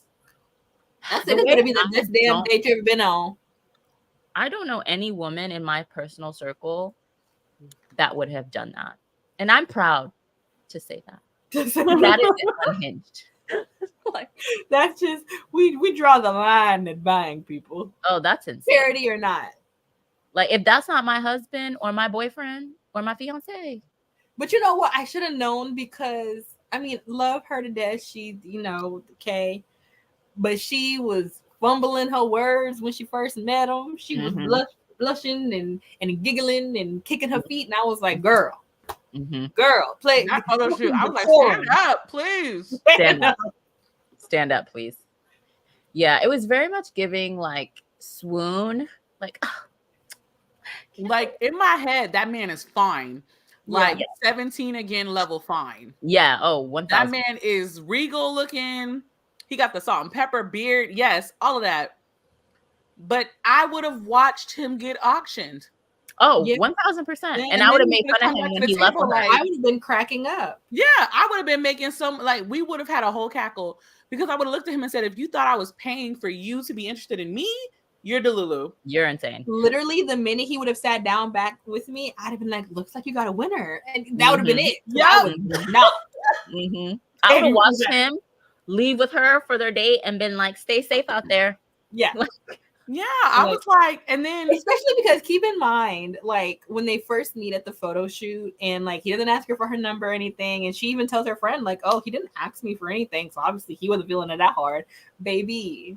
Yeah. You think after that I am going to pay for you at an? I mean, okay, obviously it's going to charity. Blah, blah, blah. She was going to give her friend money for charity anyway, so I'm just like, no. It's just the optics of it all. The optics I just can't do it. is a no. Or a man. Wasn't that also when they were sitting at the table that he was like, listen, like, I'm very interested in getting to know you more. Like, I would like to get to know you more. Like, I'm not making the first move after that. Like, I was like, dang. I actually thought that she was going to do the speed dating thing. I thought she was going to. I thought they were going to do the speed dating. That's what I thought it was going to be. I thought when they did it, I was like, so what was the point of telling us they're speed dating here? Like, I didn't get that part. Like, because they had to tie in the whole photo shoot somehow, and that was for the ad for the speed dating. For the speed dating. I do like that they like were people watching though and being like, oh, she don't like him or he don't like her. Like, yeah. I actually thought their first date was really cute. But I should preface this. Was that where he ordered for her? Yes, that's what I'm getting to. Because I'm like, I should preface this with, one, I am a little jaded. And two, I am a control freak. 100%. Feeding me is an ick for me. Like, I know that to some people that's romantic. No. Like, you can order for me if you're bold, but if you ruin that, like, it's really a bad look for you. But to feed me off of your fork, I can't do it. I don't know you. Don't want a man that would even ask to order for me. Just not the vibe. Like if one thing, if I order one thing and you order something and I'm like, ooh, that looks good, and you're like, ooh, that looks good, and we're like, let's go halvesies, like let's split it, and then you have some of mine and I have some of yours, I'm good with that. But to be like, let me order for you, I know I got you. Now the only thing I could think, like, because I agree, I don't think, especially, I'm not a picky eater, but in a way, I kind of am. Like when it comes to going out and stuff like that, I'll eat whatever. You know, I'm not super picky, but at the same time, it's like when I'm going somewhere new, I don't want you to guess what I may like. Yeah. Let me just order. Yeah. Unless it's like above my head. Like if I'm like, listen, I grew up in the hood. Okay, I don't go to like the fanciest restaurants in the world. So if it's above my head, then. And I'm like, you know what? You got it. Yeah, if it's like in a different language that I don't speak, like sure, complete French but menu. I was just like, first of all, I know we swapped a little spit earlier, but no, please stay on your side of the table. I am one of those people that when I order food, I make so many changes. I'm like, I want this, but I don't want this, or that on it. You seem like the type. I would like this on the side. I am never going to a restaurant with your ass. That sounds like Oshale, though. That sounds like what she would do. Oshale, but God. I'm just saying, like, I just make a lot of modifications. I'm like, oh my God, I love the Swiss Turkey Club, but without the Swiss or the turkey. Can I replace it? No, you are the type of person they make TikToks about. Yeah. We don't. But I'm really nice about it. Note to self: never going to a restaurant with Oshale. I want cranberry pie, but can you pick out all of the chunks of cranberries? I'm literally like, I just like the residue of the taste of it, but I don't want it actually in there. Wait, you were like that at that Mexican restaurant we went to. I was like, you remember at the Mexican restaurant? That's why when Brittany was like, and everyone wanted to go out to eat with you, I wanted to be like, it's too late, Brittany. Yeah, I just thought about that. I was like, oh my God. Me and Brittany are literally the same person. I forgot about that. They had to come back to the table 3 times. He did. Oh my God, Oshale, you're a food terrorist. I'm very nice though. Things are never how I want. You know what? I know Oshale, if a guy was just like, oh, I got you, girl, and then he like ordered everything, I know she'd be there. Like, no, I don't know why. Oshale is not going to be quiet. She's going to be like, actually. Yep, I don't want that. None of that. Absolutely not. And you know what? I'm a Virgo, which might be the problem because I've been like so on top of me spending $2,500. Now you decided what I'm gonna eat. Yeah, no. No. We're not. Oh my gosh, y'all, can we talk about how this man was like, my dog is so lazy. Meanwhile, Huskies are not known for being lazy.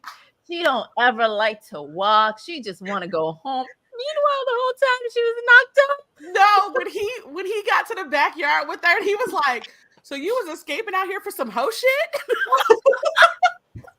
The fact that he was just convinced that he had the only lazy husky that exists on planet I've Earth. never heard of no lazy husky. She was out here with too much energy. He was so casual. He was like, "Yeah, that doesn't seem normal. I mean, we have a vet appointment in a month." Like, sir, the huskies opposite are not of lazy. Like, you should be concerned about. Like, I was literally reading the book. Like, oh, his dog's either gonna die or she's pregnant. Yeah, I thought the dog was gonna die. I thought the dog was gonna die, and I was like, "Oh, this is gonna be a terrible plot point." Jesus. I thought it was probably pregnancy when he mentioned how she like didn't want to do anything until he mentioned a pup cup, and I was like, "Pregnant lady move." Pregnant lady move. Oh my gosh. I was like, oh, not the dog getting more than he gets.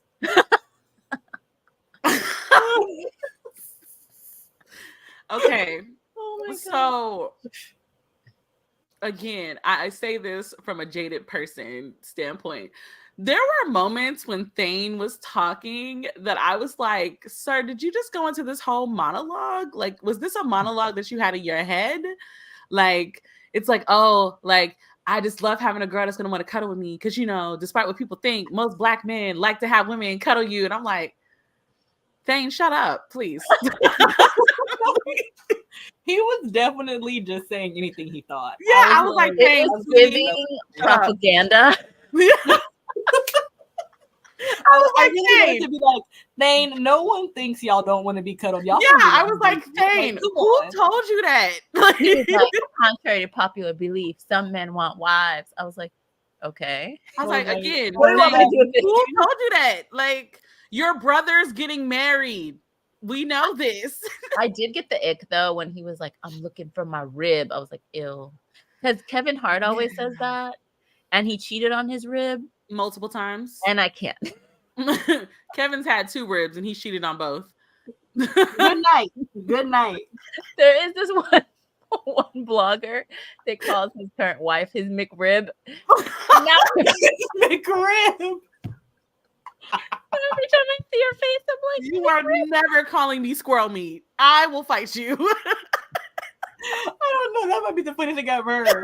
So when he said that, I instantly got the ick. I was like, don't ever say that again.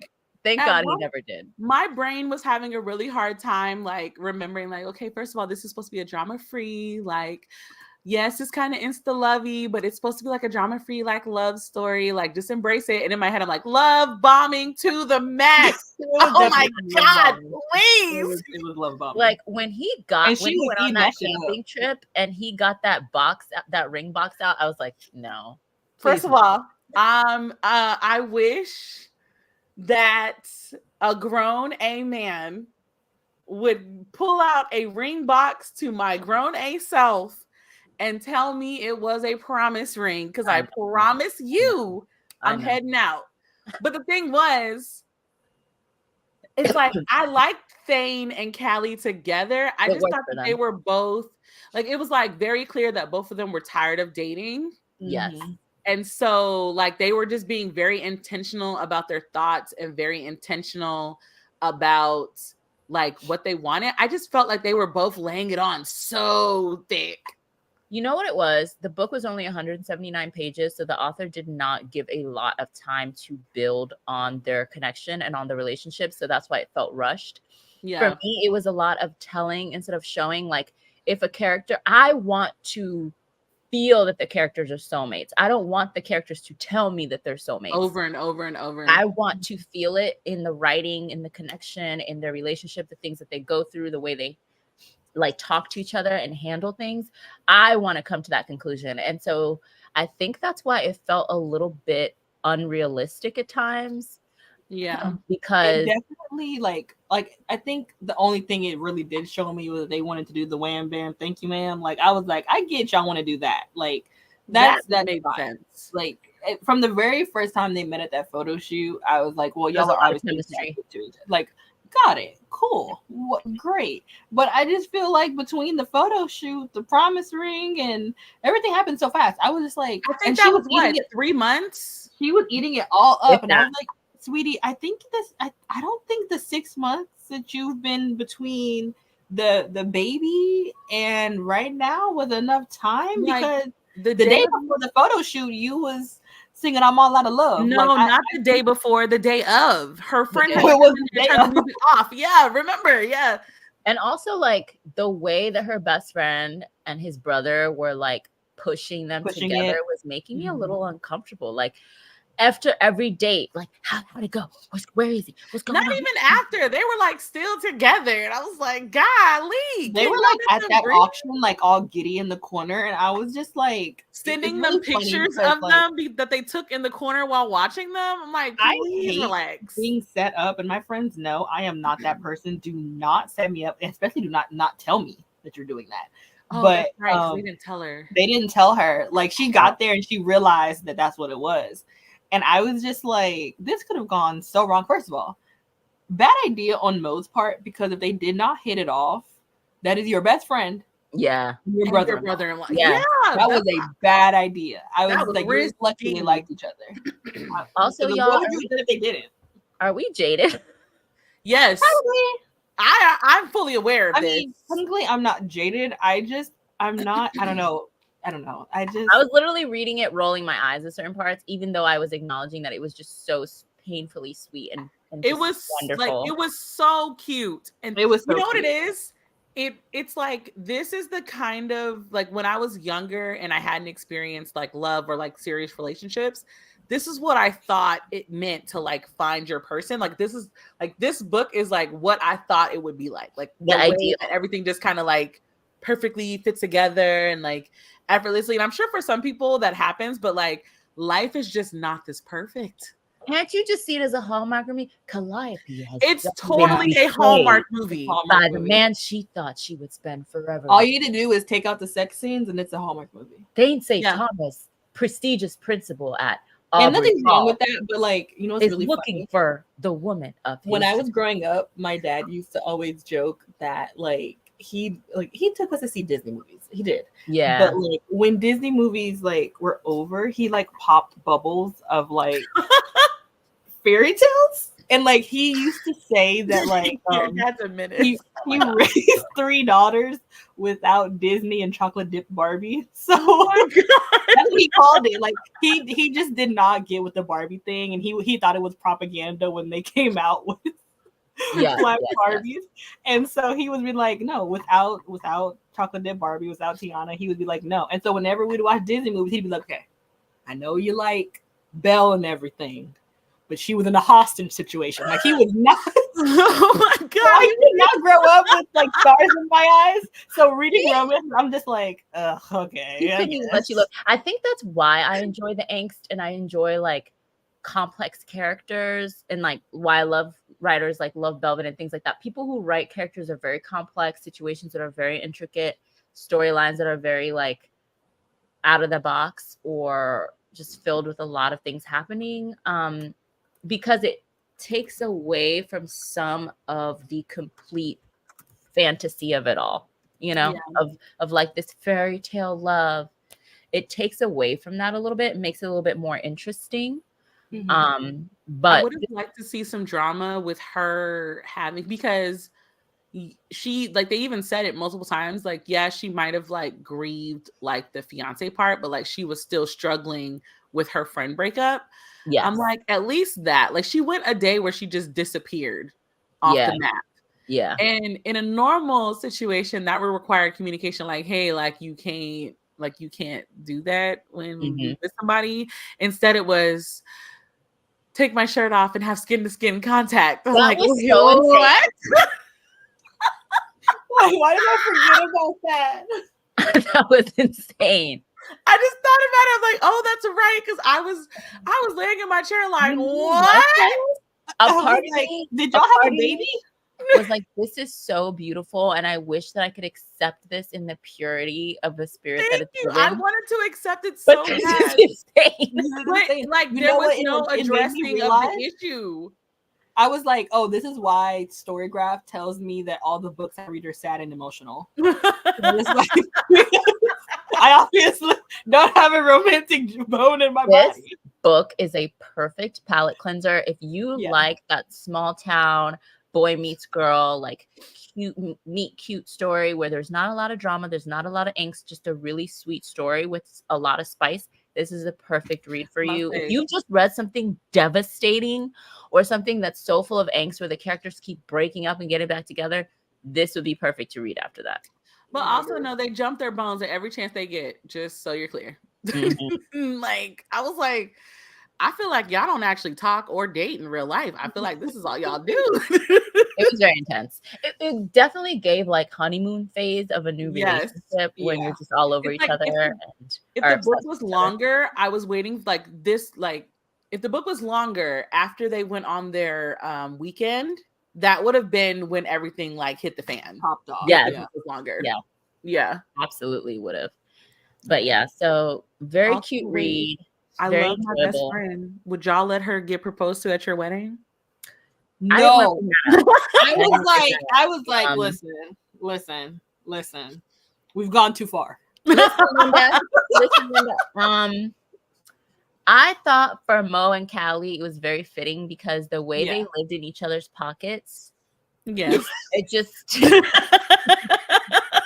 like literally they were telling their men like you marry one of us, you're marrying both of us. Like that's no. Do you remember that scene where like Callie was like crying or something and she like laid on her lap and like she petted her and sang to her? I was like, her best like, friend. oh, this is codependency. I was like, I think that the trauma from your third friend of this has created a codependency that is actually a little unhinged. They were so close. So it made sense. Like even Callie's dad, when he was talking to Thane outside when they met for the first time, was like, yeah, Mo, that's like my fourth daughter. So I was like, yeah, they're grafted in at this point. Like, well, because I think their fourth daughter was originally Steph, and then Mo got promoted from fifth to fourth. Mo got promoted. You know what? I wish I would have seen more of when she said that her and Stephanie had been best friends since they were 9 years old. I was hoping to see more evidence of that, I guess, because it's almost like after she betrayed her, she kind of like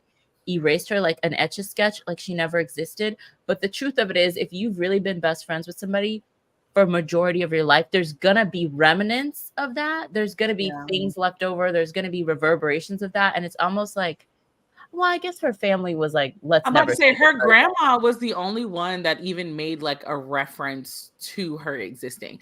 Also, I'm sorry, there's no way because my sisters. She would have gotten a beat down after she healed, after her 6 weeks, after her postpartum appointment. Which that she's meeting her at the hospital parking lot. Like, I'm gonna give you a chance to put the baby in the car, like the car seat, the baby. I'll give you a chance to put the baby in the car. Roll down the window so I can get some air. But my thing was also, it was like, because I know that everybody's friendship dynamic is different, and friendship breakups are the worst. They're the worst. But the fact that sis never even tried to like go over to her house, talk to her parents, her sisters, nobody. Like, I was like, she was just, that was believable because it's like she was probably so ashamed, and she probably just knew that like everyone so ashamed that she hired her to make that baby's cake. That was crazy. I was like, she didn't make the never. That was insane. I guess it was like that place where after so many months apart, it's like you start to see how much that person was your support system and a part of your life, and like you start to have regrets. So you're like, oh, maybe I can fix this. And it's like, in a weird way, I was kind of happy that it wasn't just my fiance cheated. My fiance cheated on my best friend would have really created a dynamic. Mm-hmm. Like, it's a different healing, but also it's still a healing and trying to move on and try new things. I would have actually liked this book to be longer, and I think this book actually deserves some drama. Yeah. Well, because there were so many. I don't even need like extreme drama. I don't even need extreme drama. I just feel like both of them were just. I just wanted perfect. Okay, this is what I wanted. I wanted one scene where they're at the mall and they're getting ready to go on vacation because let's say it's been a year and they're engaged now and they're getting ready for their wedding, but they're going to go on a vacation before the wedding and they're at the mall because they want to buy some last minute outfits.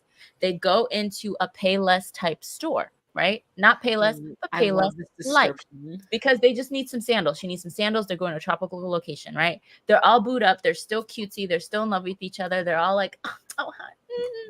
They hear some noise. It's getting raucous. It sounds like someone's arguing quite loudly. They're like, oh my God, what's going on? They turn the corner, and right there in the middle of the, T2 to 3 aisle, the little toddlers, T2 to 3, there is a couple. There's a little boy who's just flinging shoes out of their boxes, running wild, and there is a couple arguing quite loudly and vigorous. Oh, who could it be? Oh, just her ex-fiance and her ex-friend, making a spectacle of themselves. They look up, they lock eyes. There's an awkward tension. Okay. That's what I wanted. I just wanted one scene like that. Ooh, can I be petty for just 1 second? Can I be petty for 1 second? We could get that scene if you'd hurry up and write a fucking book. Oh my God. Don't be petty. But I don't write romance. I just wonder why I'm always the shady one in this group. But the truth is, the Aquarius. No, we're not gonna sit here. What we're not gonna do is act like I'm the only shady person in this group. Y'all act like I'm the only shady person. We literally call her a Sagittarius. Let's move on. So well, no, Oshile isn't shady though. Oshile just says whatever the hell she means. True, and it's always in the most aggressive manner. But we're not so aggressive. I'm just like, God damn. I never said that you were the only shady one. I'm gonna just say we are a very well-rounded, petty, hilarious book club. That's all I'm saying. Trifecta, and I love that for us. Yeah, somehow it's like we are the correct signs that mesh together for some reason. Yeah. Agreed. But I don't write romance. I can't bring myself to write romance. It makes me cringe inside. I need more like. Oh, it makes me cringe inside. It does. I love to read romance, like my favorite thing to read, but I just can't write it. Like I'll be like trying to write a love scene and I'm just like laughing at myself. So I feel that. That's fair. If you ever write romance, put it under a pseudonym. Oh, absolutely. Yeah, make it Brittany Thompson. Oh, what? I wonder why people said I'm the shadiest one in the group. I did put that out there since that did not age very well. That came out so quickly. There was no pause. That didn't age well at all. Have y'all seen that viral video of that girl that's like, I'm here with my husband? And he's like, I'm not your husband. That was the level of like, like not even a breath. Oh my God. She didn't even hesitate, bro. Like, Wow. I know we call Oshile a Sagittarius and we just described me as an Aquarius, but I'm gonna come up with a fun-filled name for your Virgo. Oh my God, my sister has one, but it's just the B word. I don't want to. No. I wasn't prepared for that. I'm sorry. It's like, there, Nene, go. I was like, oh my God. Oh, Deja. Yeah, I am definitely more of a YA coming of age. Interesting. Of a writer. I love the idea of writing romance. I just can't do it. You have to be like, if you wrote romance, you'd have to write spice, and you cannot get yourself to write spice. I just can't do it. Like, I love the idea of it, but you know what's funny? I used to write a lot of borderline erotica when I was in high school. Of course. But writing erotica. Ever since then, I just can't do it. I don't know what it is. You know what it is? There is a certain level of disillusionment that comes from like getting older. And I just can't escape. Romance writers are like diehard romantics at heart. Yeah. And there's a level of like realism to my personality that just can't give way to that. But that's why I love to read it. I love to read it because I can't write it. But it's my favorite to read. All right. Do we have any more thoughts about the book? Uh-uh. Well, guys, that wraps up our Nekkid conversation. But as we promised, we were going to be on here for 2 hours. And somehow we actually gave y'all the 2 hours we promised, Which is which crazy. we haven't been on for 2 hours in a long time. It's been a minute. It's been a minute. Yeah. So I guess why? Oh, wait, hold on. I forgot. Deja's also a writer.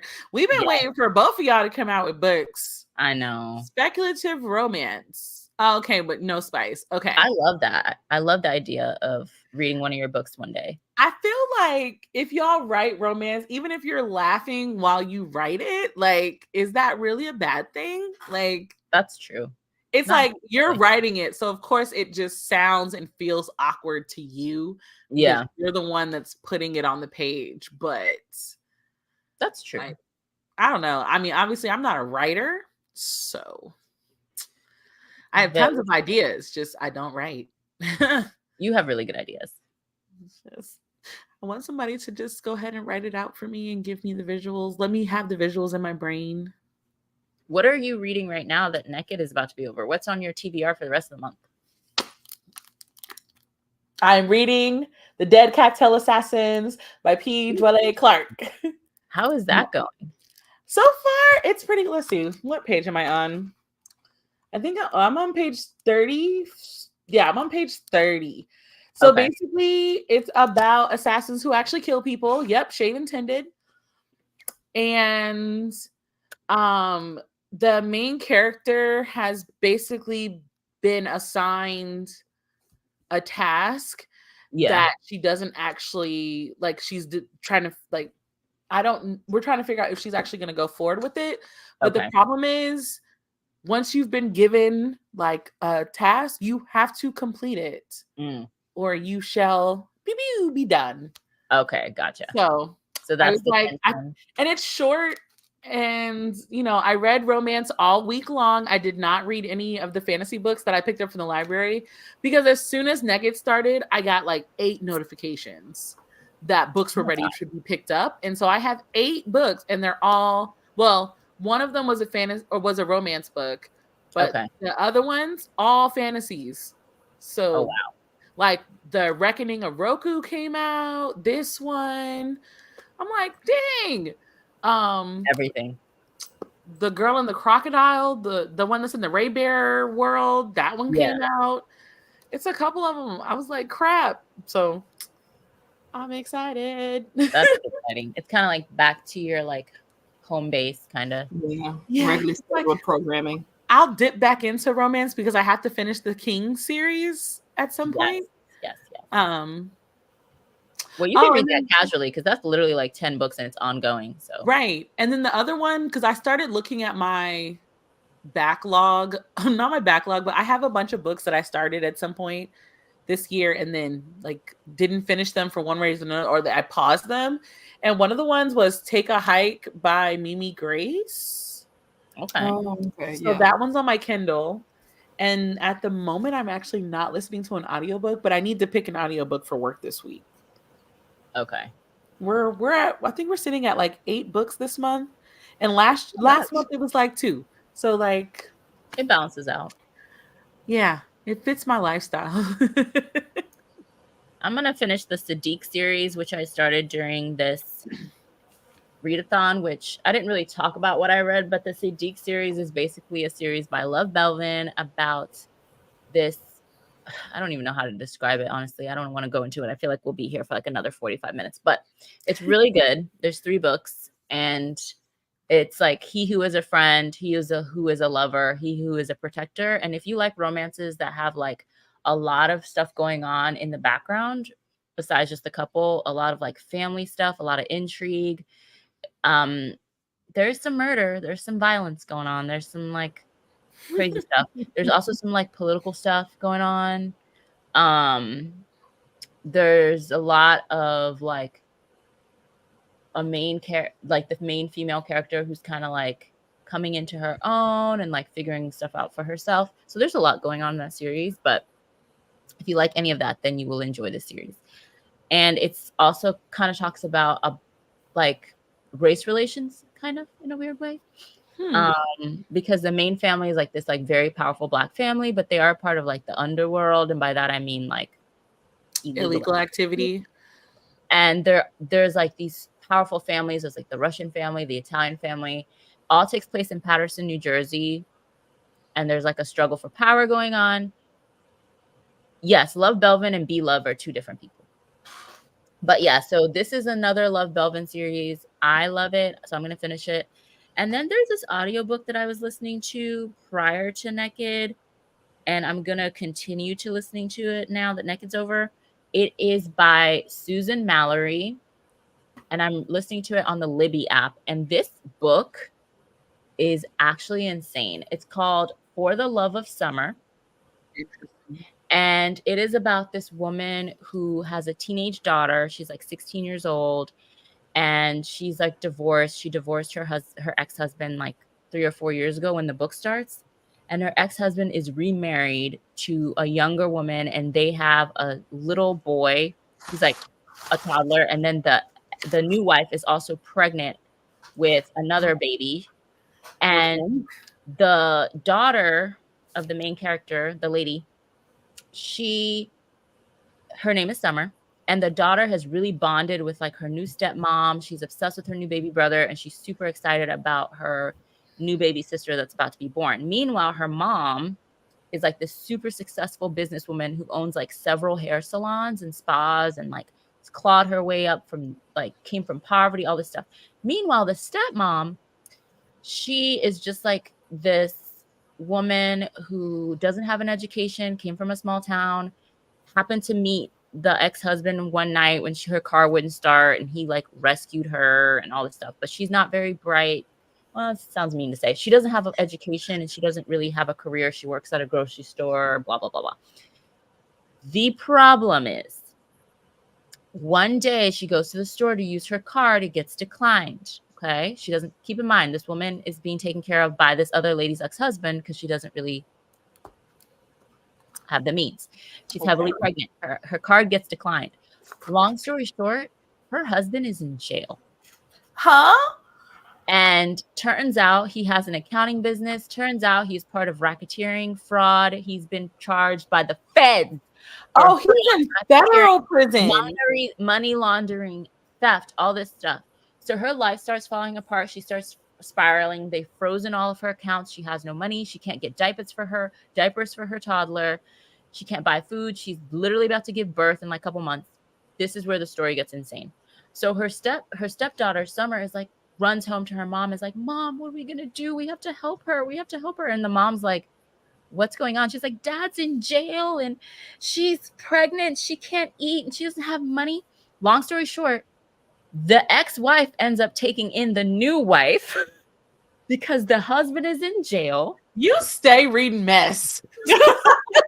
I have no idea what to say. And they do all of this because the stepdaughter Summer is like, "Mom, like, you have to help her. Like, she doesn't have any money. What is she gonna do? She's gonna get like, it's crazy." So the ex-wife takes in the new wife into her mansion that she lives in, and is like supporting her, opens up an account for her. Meanwhile, her ex-husband / the new wife's husband is in jail.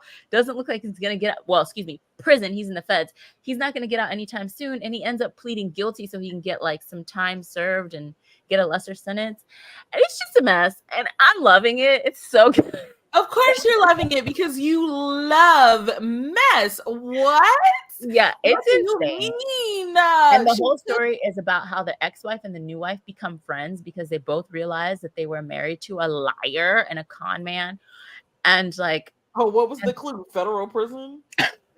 Sorry. well, the new wife takes a while to like open her eyes because she's like, "He loves me. Like, he would never do this. Like, he loves me." Meanwhile, her husband had told her all these lies about his ex-wife. He was like, "Yeah, she's a horrible person. She's so cold. She's a bitch. You know, she like swindled me out of the house. And when we got the divorce, she took everything." Then she moves in with the ex-wife and learns that was her house from day one. He did not own that house. She owned that house when they met.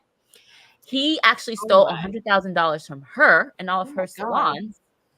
And when they divorced, she had made him sign a prenup, so he left with what he came into the marriage with, which was nothing. So the new wife is learning that all her husband had told her all these lies that weren't even true. It's so good, y'all. I'm living my best life, so I'm excited to I am. I should have known that the way that you were so animated that it was about to send us all types of Yeah, I should have known that plot twist was something. Wow, I was not expecting that at all. But it's basically just because like they both really loved the daughter. Like they both really love Summer. That's why it's called For the Love of Summer. Like the stepmom really loves the stepdaughter, and obviously her mom really loves her. And so they're willing to like compromise and like make these sacrifices for her.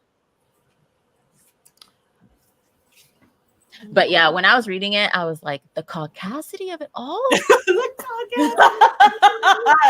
I didn't want to say that, but you know, because I was sitting in my mansion and I would have been telling my daughter, like, I am so sorry, honey, but she is gonna have to go to a women's shelter. I'll take the kids, but she's gonna have to go to a woman's shelter. Is crazy. Is it though? I don't know. It don't sound too crazy to me. I would have been like, I will take you. No, her going is the crazy part. Just saying it is the crazy part. I mean, I would have taken in the children. I'd be like, let me know when she delivers. I'm happy to take that baby in and your little brother too. But her, I'm sorry, trying not to snort because I would have literally been like, does she not have family? She doesn't. That's the thing. Wow. She didn't have nobody. Like she grew up with a single father. He passed away. Then she got married straight out of high school to her high school sweetheart. And he sounds like he was 10 times the man her criminal husband is, but he actually ended up dying of cancer. So she had Jesus. Can anybody just have a normal situation in this story? God. Sorry, I was writing down all the books that I've read this month so far. Yeah. Well, we have hit our 2-hour goal. Yay. It's been a great chat. I haven't chatted with y'all in a long time. I know. So obviously, I feel like next month we should go back to like picking a book to read as a group again because we haven't read a book as Sister Samurai. Yeah, so we do need to finish Sister Samurai. That'll probably be the first thing we go back to, and then we'll have to pick another book because I want to read another book with y'all. That once a week reading was hilariously fun. That was so much fun. So I would like to do that again. Agreed. So if you guys have any books that you would like us to read as a group in like weekly readings, go ahead and leave it down below. Thank y'all so much for checking it out. Don't forget to like, thumbs up, and until the next video, bye.